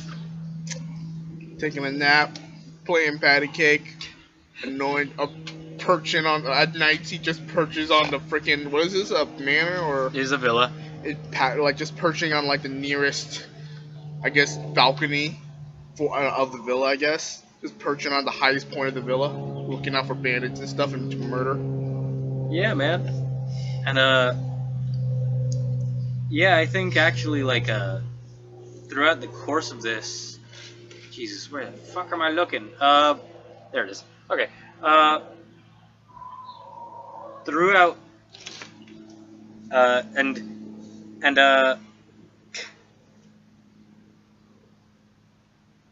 I think like looking through things, like Flyndal, like you go through something and like you're prone to like looking at the romance novels Oh. as you are.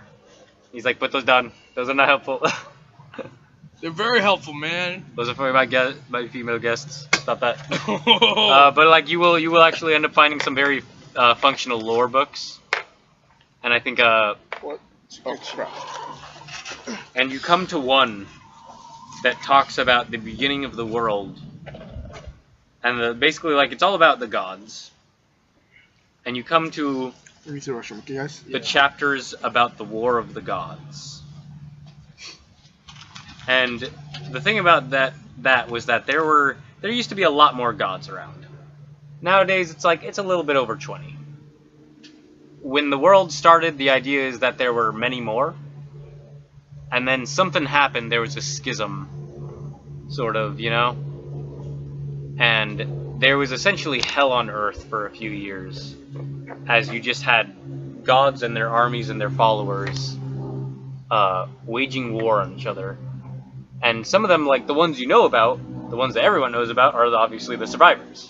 You have beings like Coralon and Shantea and Lathander, Bahamut, and then you have these others that you have never ever heard of before.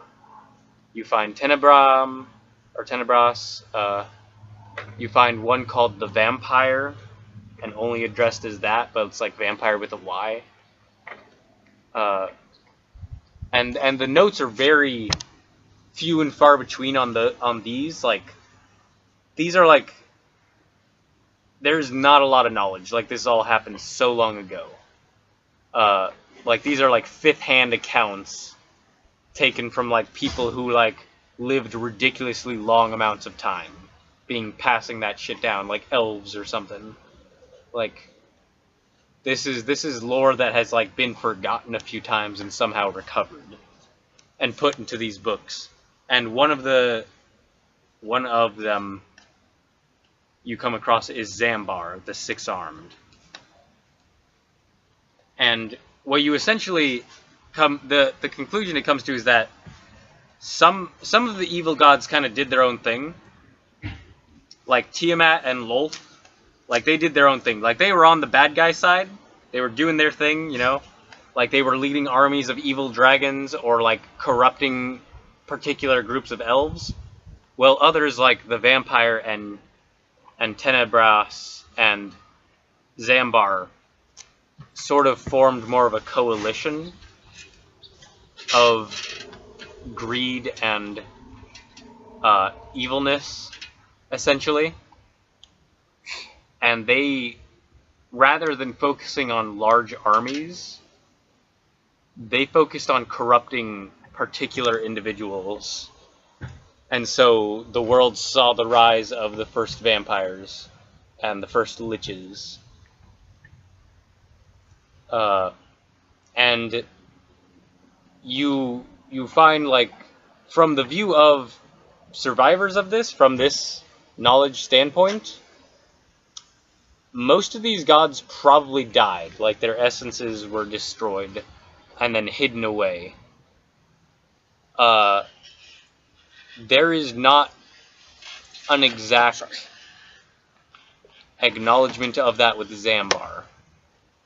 In fact, it's somewhat widely believed that Zambar as a power probably escaped into some other realm, but was pursued by an ancient enemy.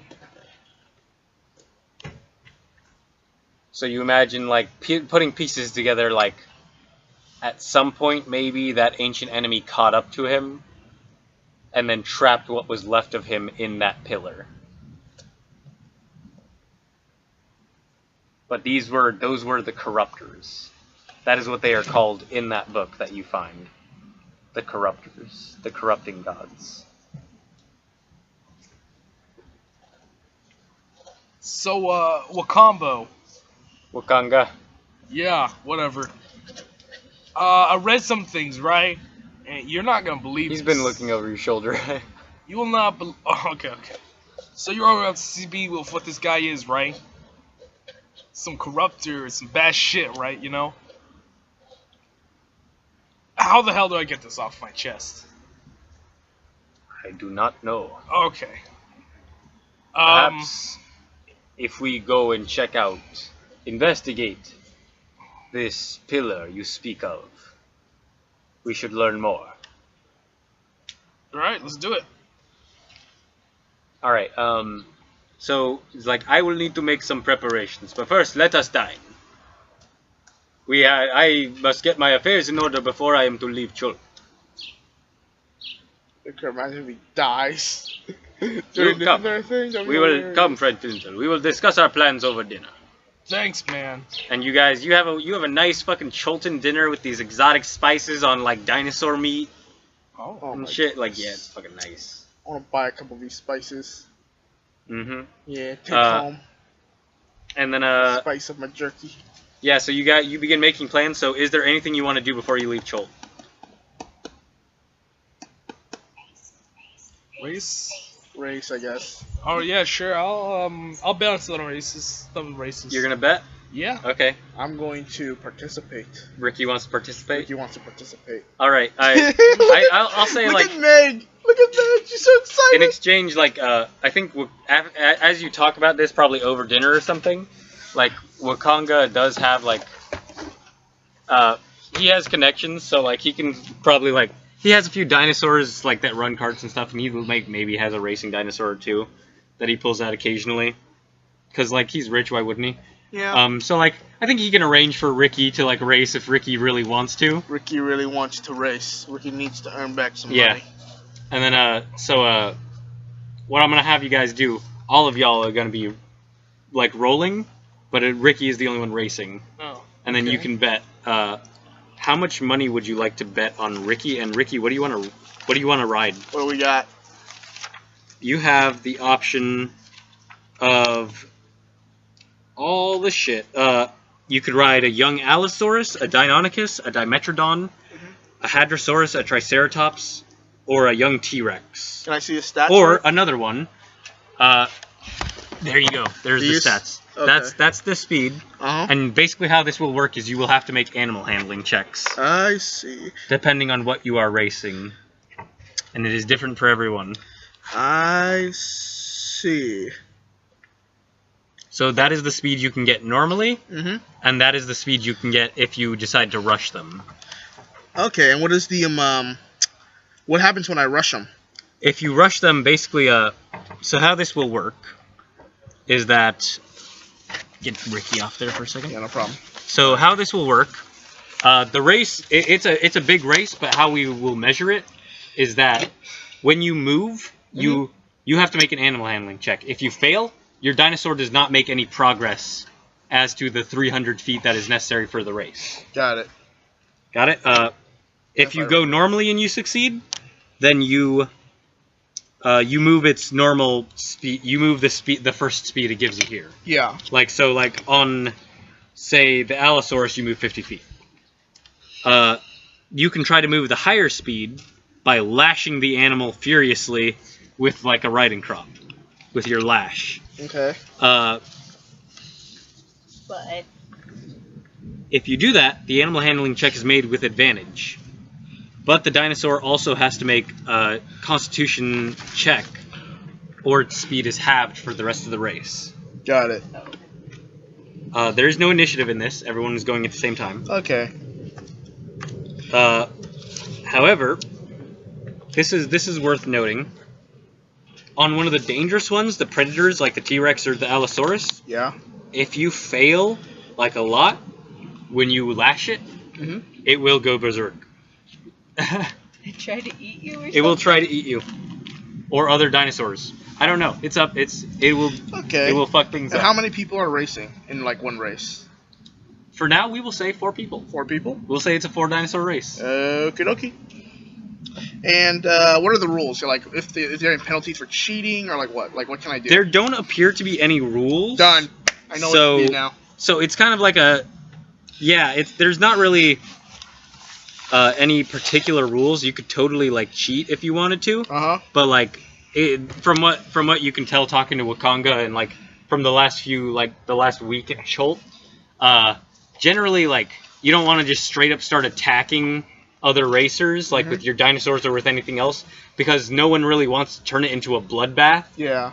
Because it's fucking hard to train a racing dinosaur. Yeah. Takes a lot of time, is expensive, so like none of the owners really want anyone to risk their dinosaurs in such a way. So like combat, like it happens sometimes, but it's generally like it's not a best case Frowned scenario. upon. Yeah. It's a little bit frowned upon. Okay. So can I see the stats again, please? Yeah. So what do you want to race on? I will race on a Hadrosaur. All right, you get Ricky. Ricky gets set up on a Hadrosaurus, which is they're Duckbills. yeah, they're duckbill. Like meh, so like we'll say you're at the starting, you're in like the stable, you're preparing. Ricky is on this Hadrosaurus, whose name is we will say this is Banana Candy. Okay. Okay. Yeah. It's like and you will say you're in the stable with Flyndal and like the halflings, and he's like, "Be careful with him. It took our coach a long time to train this thing. Do not worry. Nothing will happen to He the has made me a lot of money." Okay. Apollo is on your shoulder. He's like, Okay. So there's 4 people, right? Yeah. Oh, Meg! Oh my goodness! How did it get all the way over there? Thank you. Yeah! You're my hero, sensual death. I love it. All right. So, I thought. Flyndal, the odds on Ricky winning are 3 to 1. 3 to 1, huh? Yeah. Sounds about right.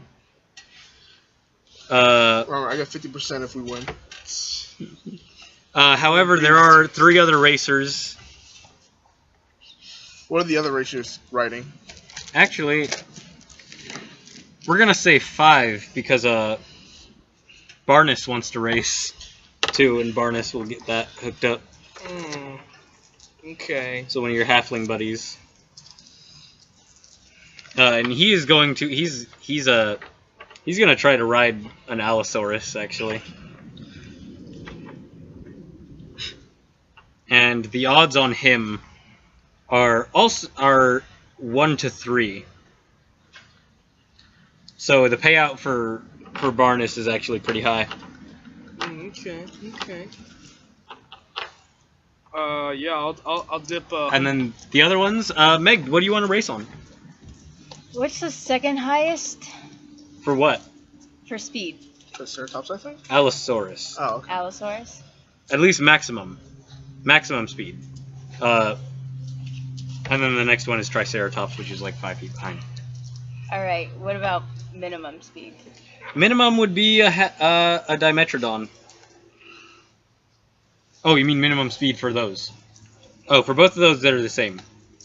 Okay. For the slow speed. I think I'll go with the Triceratops. All right. Ooptau's favorite is in the race. Yeah. Banana Candy is in the race. Flyndal, what do you want to the dinosaur you'll be rolling for to be, or do you want to roll for Barnes? Nah, I'll bet everything on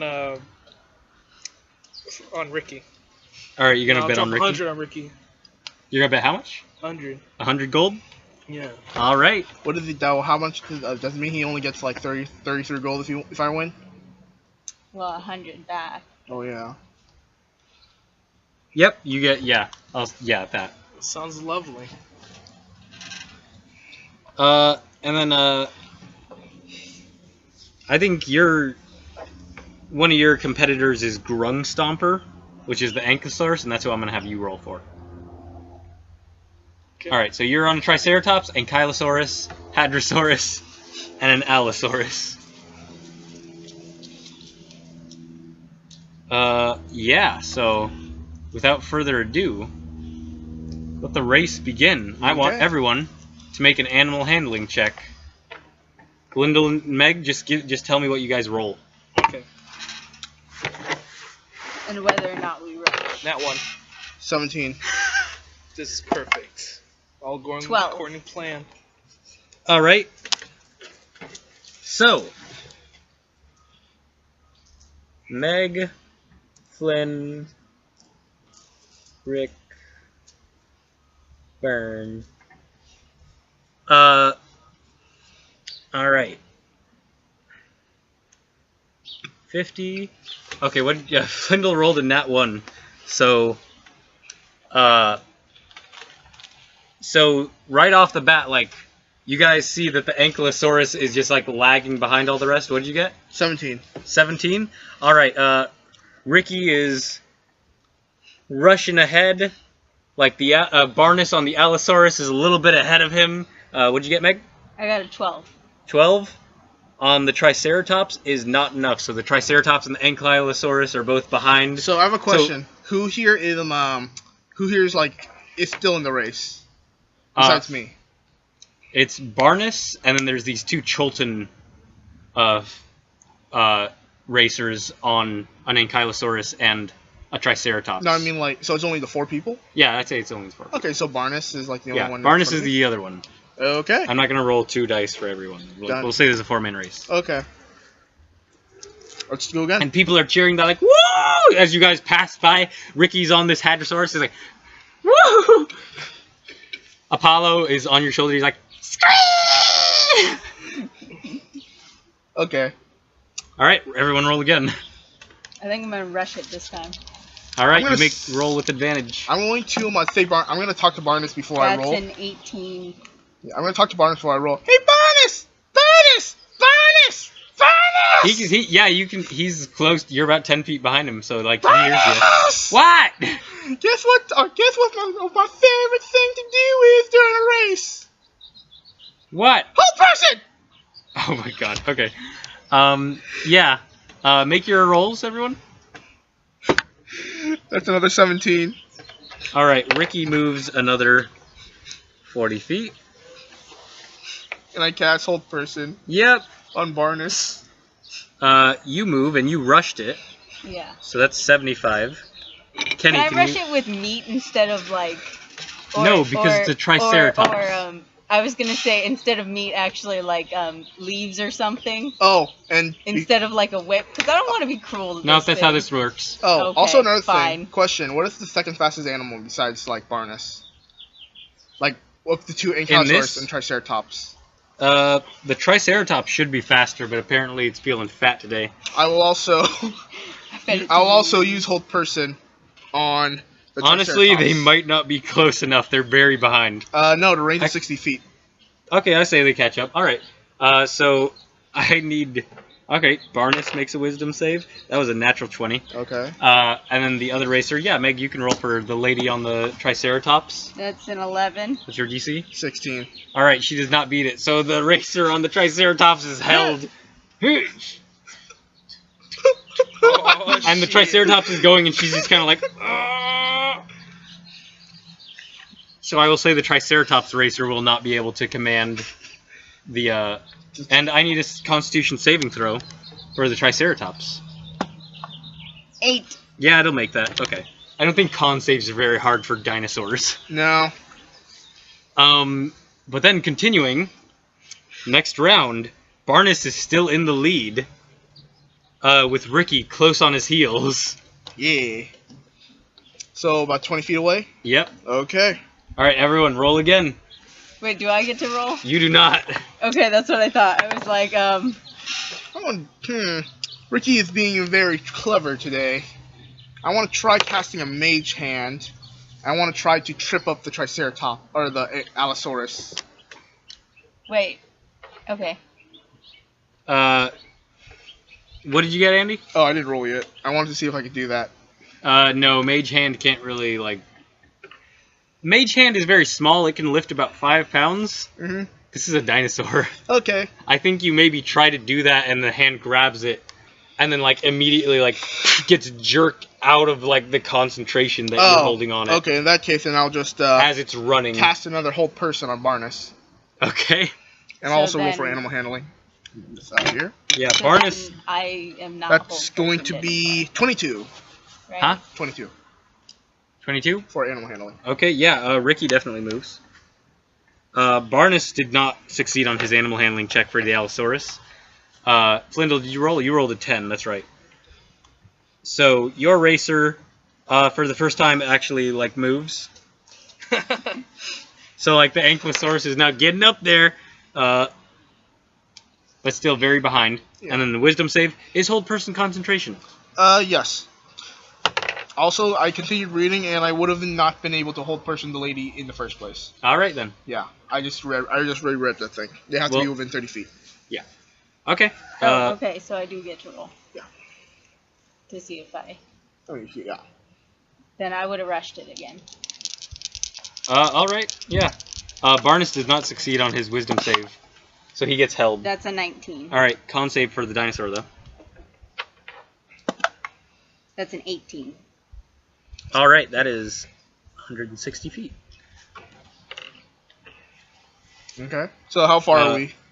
So now, Ricky, Mhm. you are racing along, like, ha-ha! And Barnes, like, gets, seizes up on the Allosaurus, and then the Triceratops just goes booming past you.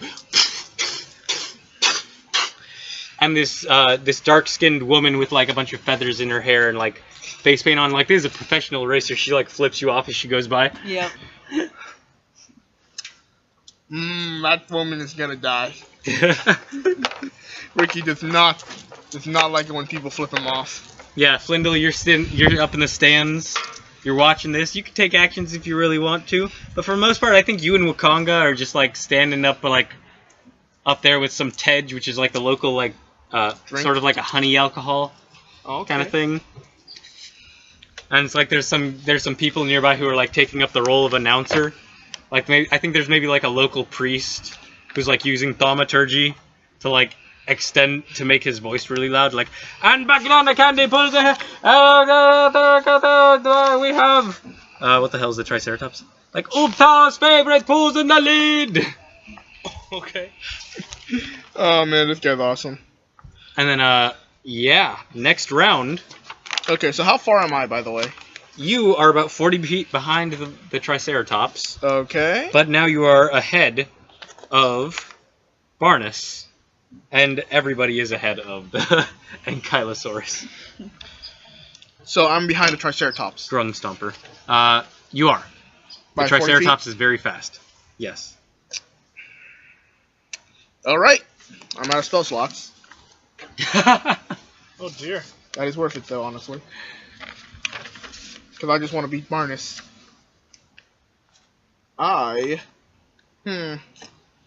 Do I have a spell that can help me in this situation? Help me cheat more? Oh Your my- friend seems to be fond of cheating. There are no yeah, rules, so that's why I bet on him, man. here's the thing, there are no rules, so this is not cheating. I know. Would you bet on Wakambo? I do not bet this time. Oh, really? I own the dinosaur. I'm good. That's fine. Can I do prestidigitation? Or, in order to maybe make a flash of light in front of the Triceratops? A burst of light, just disorientate it, distract it, freak I it don't know out. if in front of it is possible. It's ahead of you quite a bit. What's the range on prestidigitation? I'll look. Also, you know it's supposed to be harmless, right? I mean, I'm not harming it.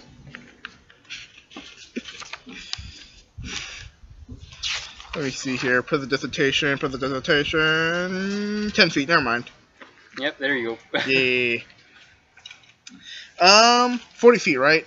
How Yep. how fast can Triceratops run? Pretty goddamn fast.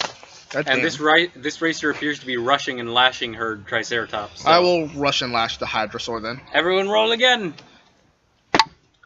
That's gonna be 12 or All right, you get advantage. 16. Me? Yeah. Okay. If you lash it, yeah. Okay, I got 16. 16? Yeah. 15. All right. Yeah, no, you definitely you get it the extra 10 feet. Yay. So that's 170 for Ricky. What did you get? 15. 15 total? You also lashed it or no? Yeah. All right. In that case, the Triceratops does move ridiculously fast ahead of you. I gotta do math. I gotta math. And then Flyndal succeeded, so But con save, right? yep, con saves for both of you. Make Constitution saving throw for both of your dinosaurs. That's a 5. All right, and now the 14. All right, your Hadrosaurus succeeds, so going faster didn't impact it too much since it wasn't going that much faster in the first place. The Triceratops begins to slow down, though. Like its rider was pushing it. And now, next round. Roll for me again, boys and girls. Alright, I won't push it this time. Push it to the limit. I'll push it. Push it to the limit. Natural 20. That's going All to right. be 19. 19, yeah, that'll do it, Ricky. Another 50 feet. All right, were you doing it with advantage? Yeah. With the lash? Okay. That will be another 50 feet, yes. 220. And I need another con save from you. Not 20. All right, no, your dinosaur's fine. What'd you get? Yeah, you got a nat 20. Nat 20. So you only move. Okay, so the Triceratops is very close to finishing. What'd you get, Kenny? 11. 11? Yeah, with your racer, that racer, yeah, that's enough for him to get ahead. And then Barnes did end up succeeding on a wisdom save, so he's back in the race. He's like, shit, fucking dick, and he definitely succeeds that. And he's gonna lash, and he got a nat 20. So like, I'm gonna roll con save. so the Allosaurus begins. Yep, roll that for him. He 13? succeeds. Huh? 13. For what? Con save. For what? Hydro. Yeah, I So I already lashed had- it. Yeah, I thought I already had you do that. Okay, you're good. You had me do it last round, but you did. Okay. Yeah, so like Barnes begins trying to catch up again furiously. The guy on the Ankylosaurus in the back, he's like, "It's okay, buddy. You did your best." Ricky is furiously trying to catch up to this woman on the Triceratops. Do you have Ray of Frost? Me? Yeah. No. No. Okay. Is that cantrip? Yeah, just putting No. that out there. No. You can slow people's speed down. By 10 feet. No. I'll Sacred Flame. Nope, that doesn't slow down speed. Okay, so final round possibly. Roll for me, boys So and how girls. far is everybody? The Triceratops is pretty close to winning. By how much? About like 20 feet. Okay. I'm not gonna push it. Push it to the limit. How far is Ricky? Ricky is significantly like 80 feet. 80 feet? Yeah. That is a 16. Nat 20? Pushing it? Pushing it? Yeah, you definitely you get up there. And all right, Flyndal, you got a 6, so that's not gonna be enough. And then Barnes is gonna try. Barnes does not succeed. So yeah, disappointingly as it may have been, the Triceratops does cross the finish line first. Oh dear. Shortly followed by Ricky and then Barnes, and then after like another 30 seconds, the Ankylosaurus starts coming across the.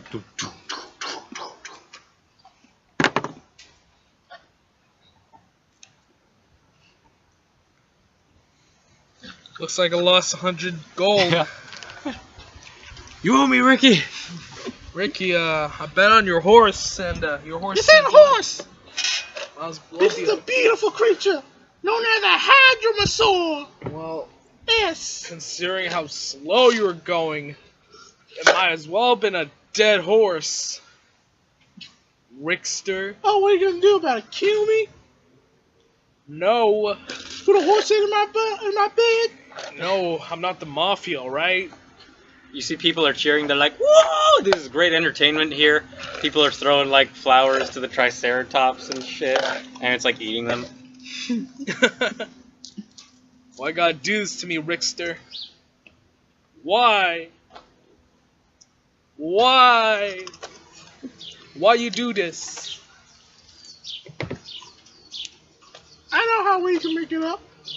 What? How much is Triceratops being sold on the black market? How much do Triceratops what sell on the black market? Meat. It's not a black market around here, they just sell it from stalls. Oh. How much do you think Triceratops meat will sell back in Nutwood? I think we're on to something. Rickster. I think we're really on to something, Rickster. Rickles. Rickamaroo. Rick. Don Rickles. You, Ricky is going to look at this Triceratops. Ricky Ricardo. Is Flyndal also looking Ricardo. at this Triceratops? Ricky Martin. Is Flyndal also going to be looking at this Triceratops? Yeah. alright, I think you know what we need to do. We need to buy this Triceratops. And then invest it in more races. And then we could win those races and earn back your money. And when it's old, we kill it and sell the meat back in Nutwood in order to earn back a lot of money. That's a big waste of time, Rick. You're a big waste of time! Sorry, I just really wanted to win. Yeah, I really You want were you close, to win, buddy. You did good. Yeah. I just rolled well. Maybe Ricky needs to kill the rider. too. Why you do this, Rick? Rick asked Okay, me. what are we gonna do now? What's going So, if there's anything else you want to get in Chult in this wonderful land, I will get like myself maybe like a satchel of those spices yep. that I really like those from that Mm-hmm. on those exotic meats. We have the meats. Had the meats. Nyanzaru, we have the meats. I'll buy some salted meat. Yeah, maybe yeah, I some know you guys do exotic so. foods and stuff. This is the chance to get strange creatures or strange items. This is the place to do it. You know what? How much is Ikawak? An Ikawa? Mhm. It's a good question. It is 1 gold. Her? Okay, cool. Yeah. You want to get an Ikawa? Okay, Ikawa. All right, Ricky buys an Ikawa. And how much? Torvi. What is Torvi? Use the longbow. Yeah. How much is a longbow? Longbows, they're in the player's handbook. I don't have that I'll with look me. I think it's like 25 gold. 25? Really? Wow. It's a freaking bow. How come it cost so much? It's a longbow. The longbow. Every peasant and their mother knows how to use a longbow. Well, that's not true. 5e is very specific about proficiencies. I mean, if we're going by freaking just in general. Oh, here we go. I'm not the kind of DM who just lets like, oh, a child can be a warlock. Like, no. All the people 50 you gold. run into don't know how to do shit It's that you 50. guys can do. It's a 50 gold, by the way. It's 50 gold. Okay. Oh, wait, Ikawako, yeah. Yeah, you can Ikawa. totally buy an Ikawa. Yeah. And what's the damage on it? The damage is D8 piercing damage. It's like a spear, right? It is basically a spear, but it doesn't have a two-handed thing, Mhm. so you can pretty much just do it one-handed in spear. And it does have a throwing range. Okay. It's not well balanced for throwing, but it does have a range of 10, and then past that, up to a range of 30, you have disadvantage. Okay. I'll buy an Ikawa for Vilman, I guess. Yeah? Yeah. Alright, you do so. I'll also buy, because I know Vilman likes the meats, I will also buy him a pound of salted dinosaur meat. Just like a mix, like, you know those mixed herbs and mixed lettuce, mixed Yes. greens bags? Yeah, no, you do that. Pretty much that, but You with get a bunch of dinosaur stuff for yourself and Vilmer, and you guys hook yourselves up. Flyndal, is there anything Flyndal would want? No. $100 back maybe, but other than that, No, Yeah, I think I think you actually do end up like doing some private performances Okay. for Wakango Otamu in his villa, Okay. and at some bars. So like you do end up making some of that money back, like a lot of that money. And then you guys will just one moment actually, hold on. Just one cotton picking minute. Yeah, he's a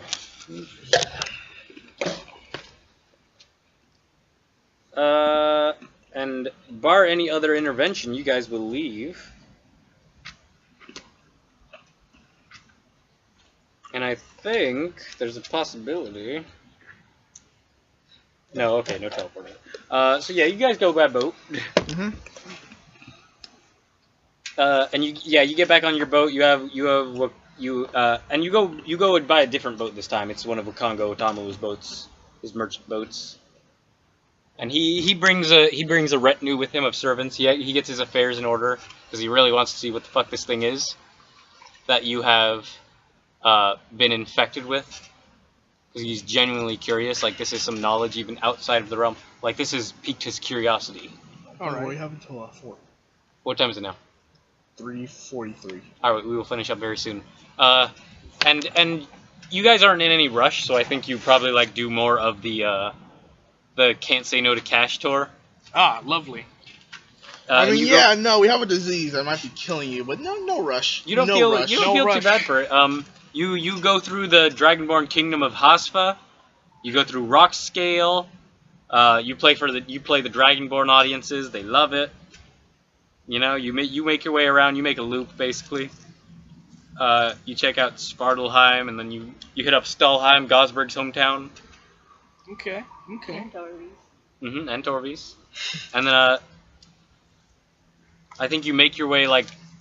Dirt was on the way. The mountain near Dirt was on the way to Nutwood, so you're almost back where you started.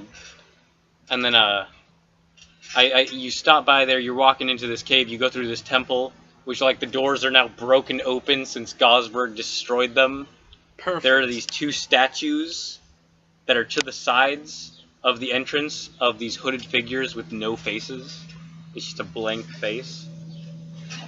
And you guys begin to step inside. You remember it pretty well. You step inside, you go up these stairs.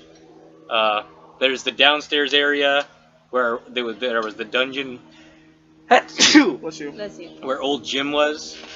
There's the statue in this next to the two staircases, the one going down and the one going up, where there was like the wizard who was holding a wand of wonder. And then you go upstairs, and that's where that spectator beholder is, and the body is still there, and it's rotting, it's decomposed. And there's just pillows fucking everywhere. There's like barrels just filled with pillows. There's pillows all over the place. There's glass and all kinds of shards of like wood and metal and sharp glass like on the ground that created this difficult terrain.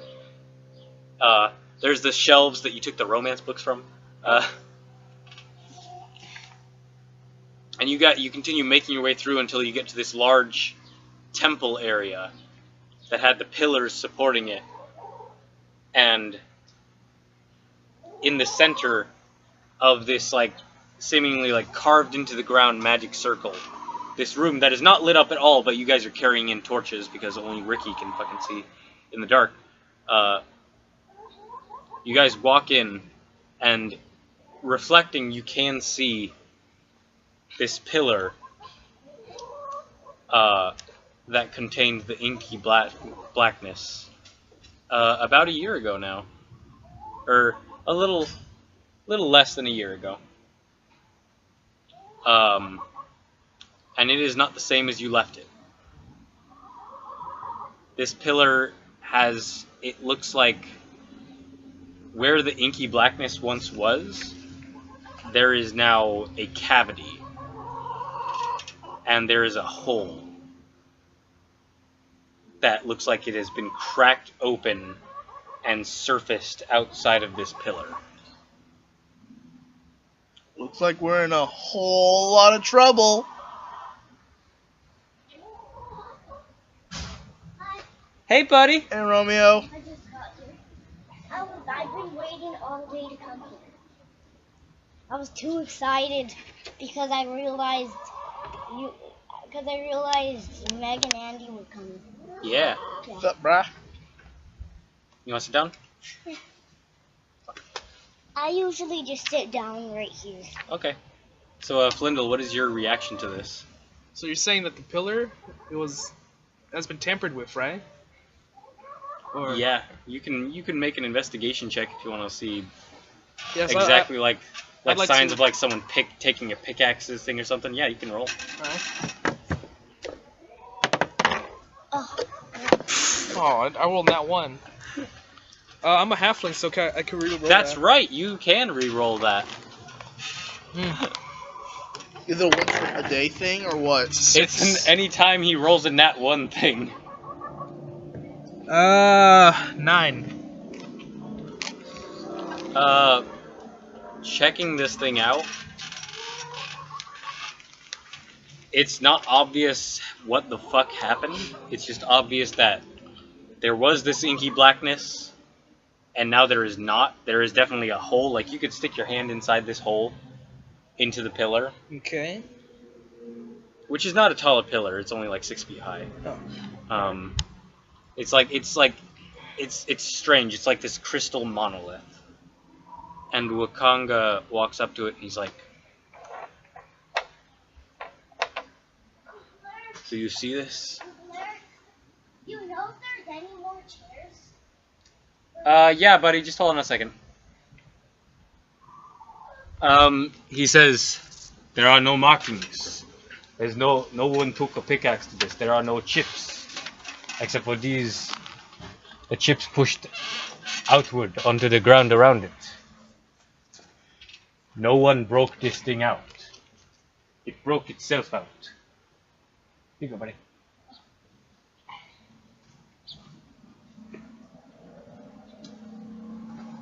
Like a burrowing animal.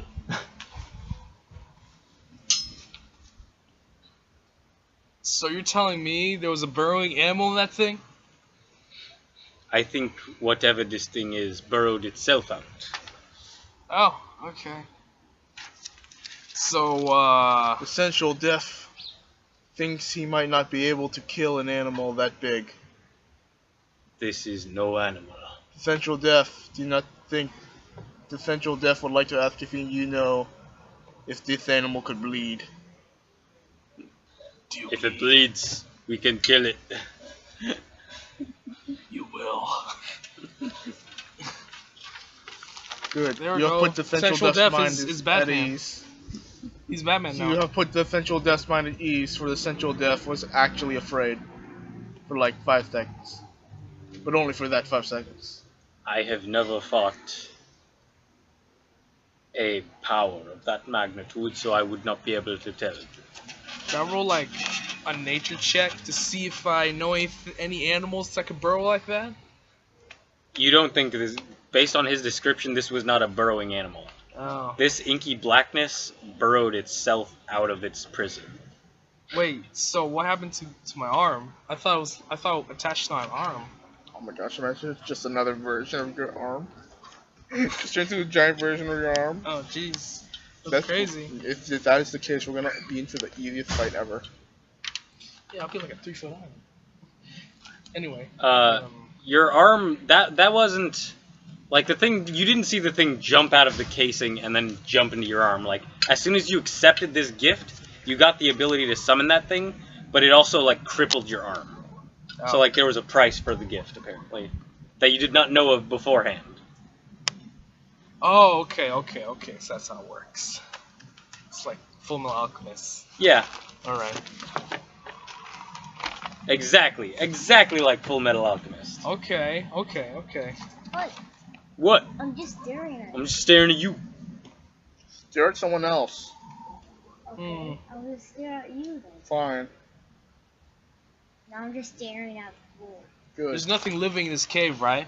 Nope. Nothing at all? You've been through most of it. There's some rats downstairs that, like, have probably cleared out since old Jim's not there anymore. So, And the dragon upstairs, if you go up and check, is still dead. oh, okay. So, after you finish a dungeon, this is what's like, huh? I'm surprised nobody decided to eat the dragon. You know, you think any other adventurers ever go into the dungeon where everything's already dead? and Yeah. like, wow, this is a terrible dungeon. I know, You right? Like, it's like going on a ride, like a Disneyland or whatever, and the ride just not working. Like, it just stops working. I after mean, one like, person yeah, goes through you it. think like every so often, maybe like an adventuring party will go into a cave or something that and another adventuring party had already cleared out, and they were like, "Where is everything? Everything's Yeah. either already dead and All looted." the dragon's hoard is gone! What? Everyone was talking about this dungeon and how scary it was, but now it's just empty. Nah, we hired some other folks. They got the dragon. What? Made a shield out of it. All that's left is this meat that no one's ever gonna use. What will we do with all this frozen meat? Oh my gosh, that meat's still frozen. Well, I'm done looking through this completed dungeon. Wakambo. What do you make of all this? You know anything? Come on. I would not even begin to guess. Oh. But if I had to, either that thing is out there somewhere, or it is in you. Ew. At very least, a small part of it is in you. So, like, do you think I could sense it or something? I don't think so. Oh, okay. I don't know. You tell me. Maybe You're the one with freaky goo on, freaky black veinies on your chest. Maybe I'm like Will from Stranger Things, you know? Oh my god. I don't know. No references. You know, Make all the references. He's Flyndal. He can do whatever he wants. Alright, you know, I guess it's time to leave the cave. This is about as much as we got. There's probably nothing else here, huh? I mean, it's already looted. If you want to go for a crap ton of frozen dragon meat. Frozen dragon It's meat, been huh? up there for like. You went on tour, dude. That's not good anymore. Ugh. Yeah, Well, you're you said right. frozen, so. It was an ice dragon. Yeah. It was a white dragon in an icy cave. So yeah, I think you guys leave the cave, and Wakanga wants to head back home. So I think you part ways with him. Mhm. And the halflings, their village is up north a bit, so they'll part with you. Alright. Yeah. But you have made some friends in them. And I'll miss you most of all. God, what was your name again? Barnum. Barnum. Barnus. Barnus. Da, da, da, da, da, da, Eventual death is just going to bolt. Yeah, does the you guys are heading home together, really? Yeah. And then right when I'm at the gate, he's gonna be like, Central Death is gonna be like, Central Death has fulfilled its contract. Central Death will now, you know. I give him his pay of 17 silver. The Central Death thanks you. Now the Central Death must leave. I'll take 5 foot, a step away, 5 feet, then I'll thunder step. Ricky teleports into the town while you're outside at the gate. It's nighttime. I'll teleport onto like the nearest alleyway. I'm gonna quickly take off all my stuff. I'm gonna run over to my shop because somebody said that someone broke in. Yeah, you rush over to your shop, and your neighbors at least took care of it. Like, you rush in, and you can see that at least, like, what's his face? I'm blanking on what he's called. The town militia was at least in here and investigated, because there's some little flags, Yeah. like investigation flags, but some of your shit has just been turned in this fucking place. Well, you turned. Like, it looks like someone was looking for something and throwing your shit about furiously. Oh hell nah! Oh dear. And I'm just like, you know what? In case they ever do this again, I got a little surprise for them. I'm just gonna release this flying snake into my house. Starts knocking over more shit. Remember Uh, your name. Now your name is now Hermes, and your job is to bite any motherfucker that tries to break into my place without me knowing. Meanwhile, outside, Flyndal. Like, you're still kind of outside the town gate. And no one's really manning it. I guess, like, the guard fell asleep or something. Okay, is it open? Closed? Closed, right? It's closed at the moment. Oh. But you do hear a voice behind you. It's like, so, you're finally back. I hear you went on a tour. That's correct. You don't know where this voice is coming from. That's correct, wherever you are. Whoever you are. You made a fool of me, Flyndal Cash. Tore apart my band. And now, I think it's time you paid the piper. And as he's saying that, like, this mastiff comes out of nowhere and starts biting at the air. And it's just like, you see this dog like, what the fuck? Ah! And this dog is like hanging on to air. And you hear a thunder wave. And then standing before you is this orc, colorfully dressed. In the moonlight, you can still see him a bit. Wearing a big fancy hat. Designer boots. Oh. 2 short swords at his hips. And a lute on his back. You see Hawes, the artist known as Hawes, formerly of Hawes and the Marauders, staring death at you and this black mastiff. He's like, stupid dog! Do I know who the mastiff belongs to? Is it You have no his? clue. You've never seen this dog before. Oh, okay. It attacked him. Okay, okay. As it gets flung 10 feet away. So Hawes, we meet again. I see you want some cash, don't you? Oh, I'm going to turn you into several pieces, Cash. Well, here's the thing. You're not the only one who's learned a few tricks. I cast invisibility on myself. So Flyndal turns invisible. He's like, shit, where did you go? And then the dog jumps on him again. Ah, damn it, got the fucking dog. As he throws the dog off. And Hawes, I need you to make a dexterity saving throw. He pulls the loot off his back. He's like, doom, doom, bing. And you see this wave of purple fire shoot out in your general direction. Dexterity saving throw. Oh, crap. 7. 17. Will that succeed? Let me look at Hawes' stuff.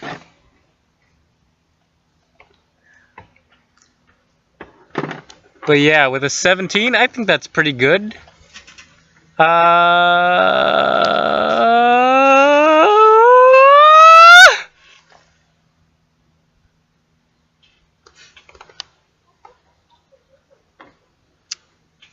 That succeeds. Lovely.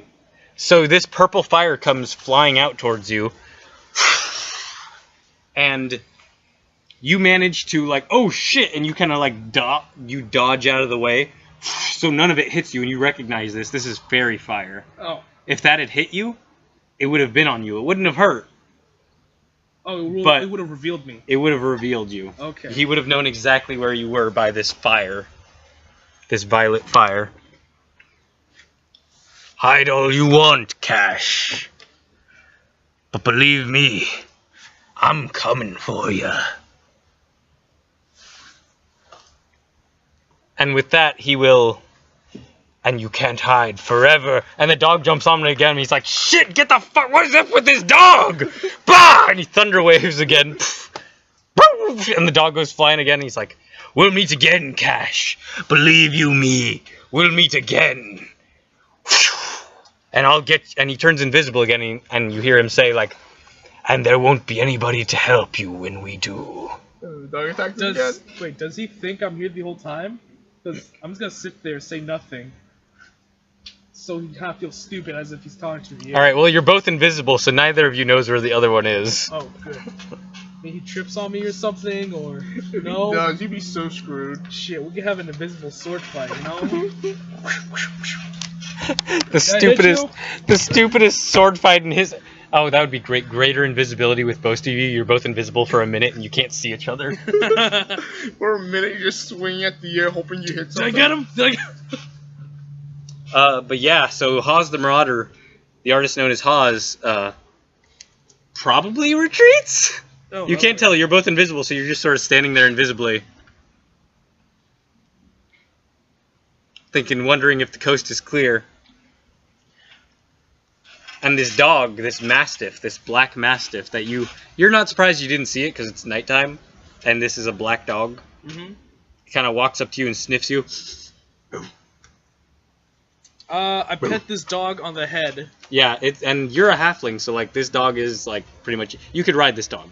That's why shit! That's why mastiffs are in the book as like mounts and stuff. Halflings can ride a big dog. Yeah. That's what this mastiff The is. small creatures, because small humanoids could ride medium if you... Yeah. And the mastiffs are a pretty massive dog. I mean, not even gonna lie, if you make a freaking halfling... So yeah, you reach up and you pet this thing. In Tomb of Annihilation, I'm pretty sure you could ride a Dimetrodon. Hey man, who do you belong to? Boom. Never heard of Voof, bro.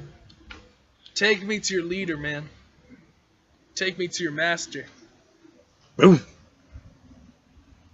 Shit. I don't speak dog. Or do I? No, I don't think that's one of your languages. You have to speak of animal? Common and halfling. Does the dog speak one of those? No, it doesn't appear so. Does tongues? Does that work on dogs? No. No. No, tongues I think is for people. Alright.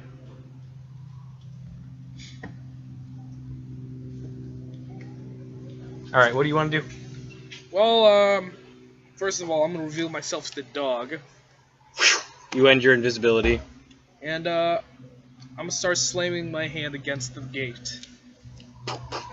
Like, hey, let me the fuck in. And I think after a few minutes, Gillis, that was his name. Fuck's sake. Okay, Gillis, the guardsman, will come up. He's like, hey, it's you. This soldier in half plate. Yeah, it's me. Whatever your name was. When did you get a dog? You know, I just found it. Think there's a war for a lost dog around here? I'd appreciate it if you told me.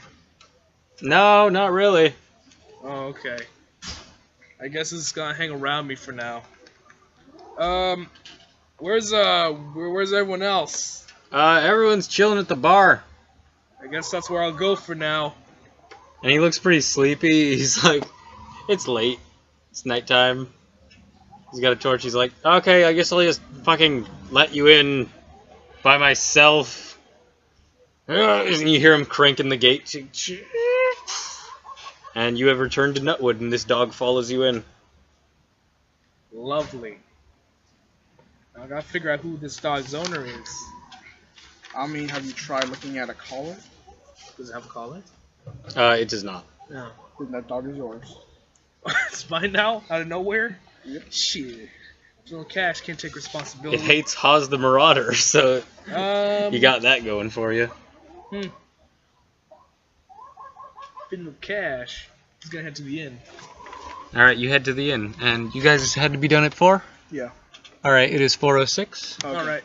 So, if you have further plans, let me know. Do you have anything else you want to do with Flyndal? Nah, that's good. Alright, then. Oh, before I go, can I do a quick investigation check to see if I can figure out who ransacked my place? Go for it. And you can make a separate check with advantage for Apollo. Okay. Because Apollo will smell things out. Okay. Okay, that's gonna be Apollo. What's that's 15. Does he get anything? He gets a small bonus. I'll say like add a +1 or +2 or something. Okay, so let's say a +7. Let's say 17 then. +2. And this is for Ricky.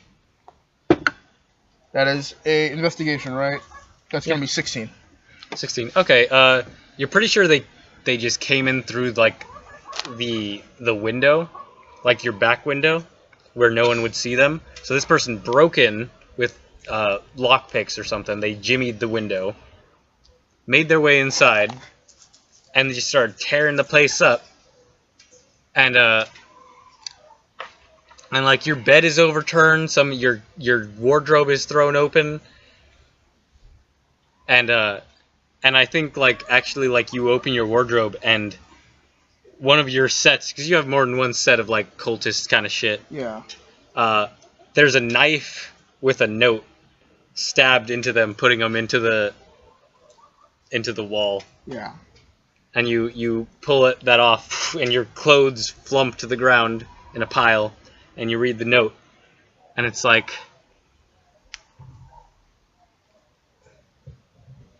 and the note says,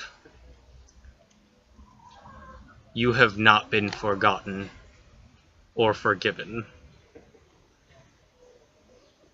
That son of a bitch! Whoever his name may be, or her name, I'm not gonna assume it could be a man or a woman. But fuck him for ruining the one thing I hold more dear than my life. My goddamn sewing machine! Your sewing machine is broken too. They ruined the clothes, and then they were like, oh, you know what? You really get him? But yeah, with that, Flyndal Cash, you now have a new dog that you may name. Oh, okay. And but Flyndal. other than that, I think that's the last episode of the comm year. Woo! I think we're good. Oh, lovely. I think that's a wrap. What's after that? After that, we have the Silver Arrows campaign, which will feature some of the hardier warriors. Alright. Like Orungandir and some, basically the people who we thought were going to be one-shots. Okay. Like Orungandir the Barbarian and Karina Nightshade and Zafrab the Gnome Wizard and Torvi. Does And Karina then have any relations to our Nightshade? no. Oof. No, just everyone wants to be edgy and use poisonous flowers in their name. And then there will be a separate series that we need to come up with a name for, which will consist of the team of Vilmern, Ricky, and Flyndal Cash. Oh.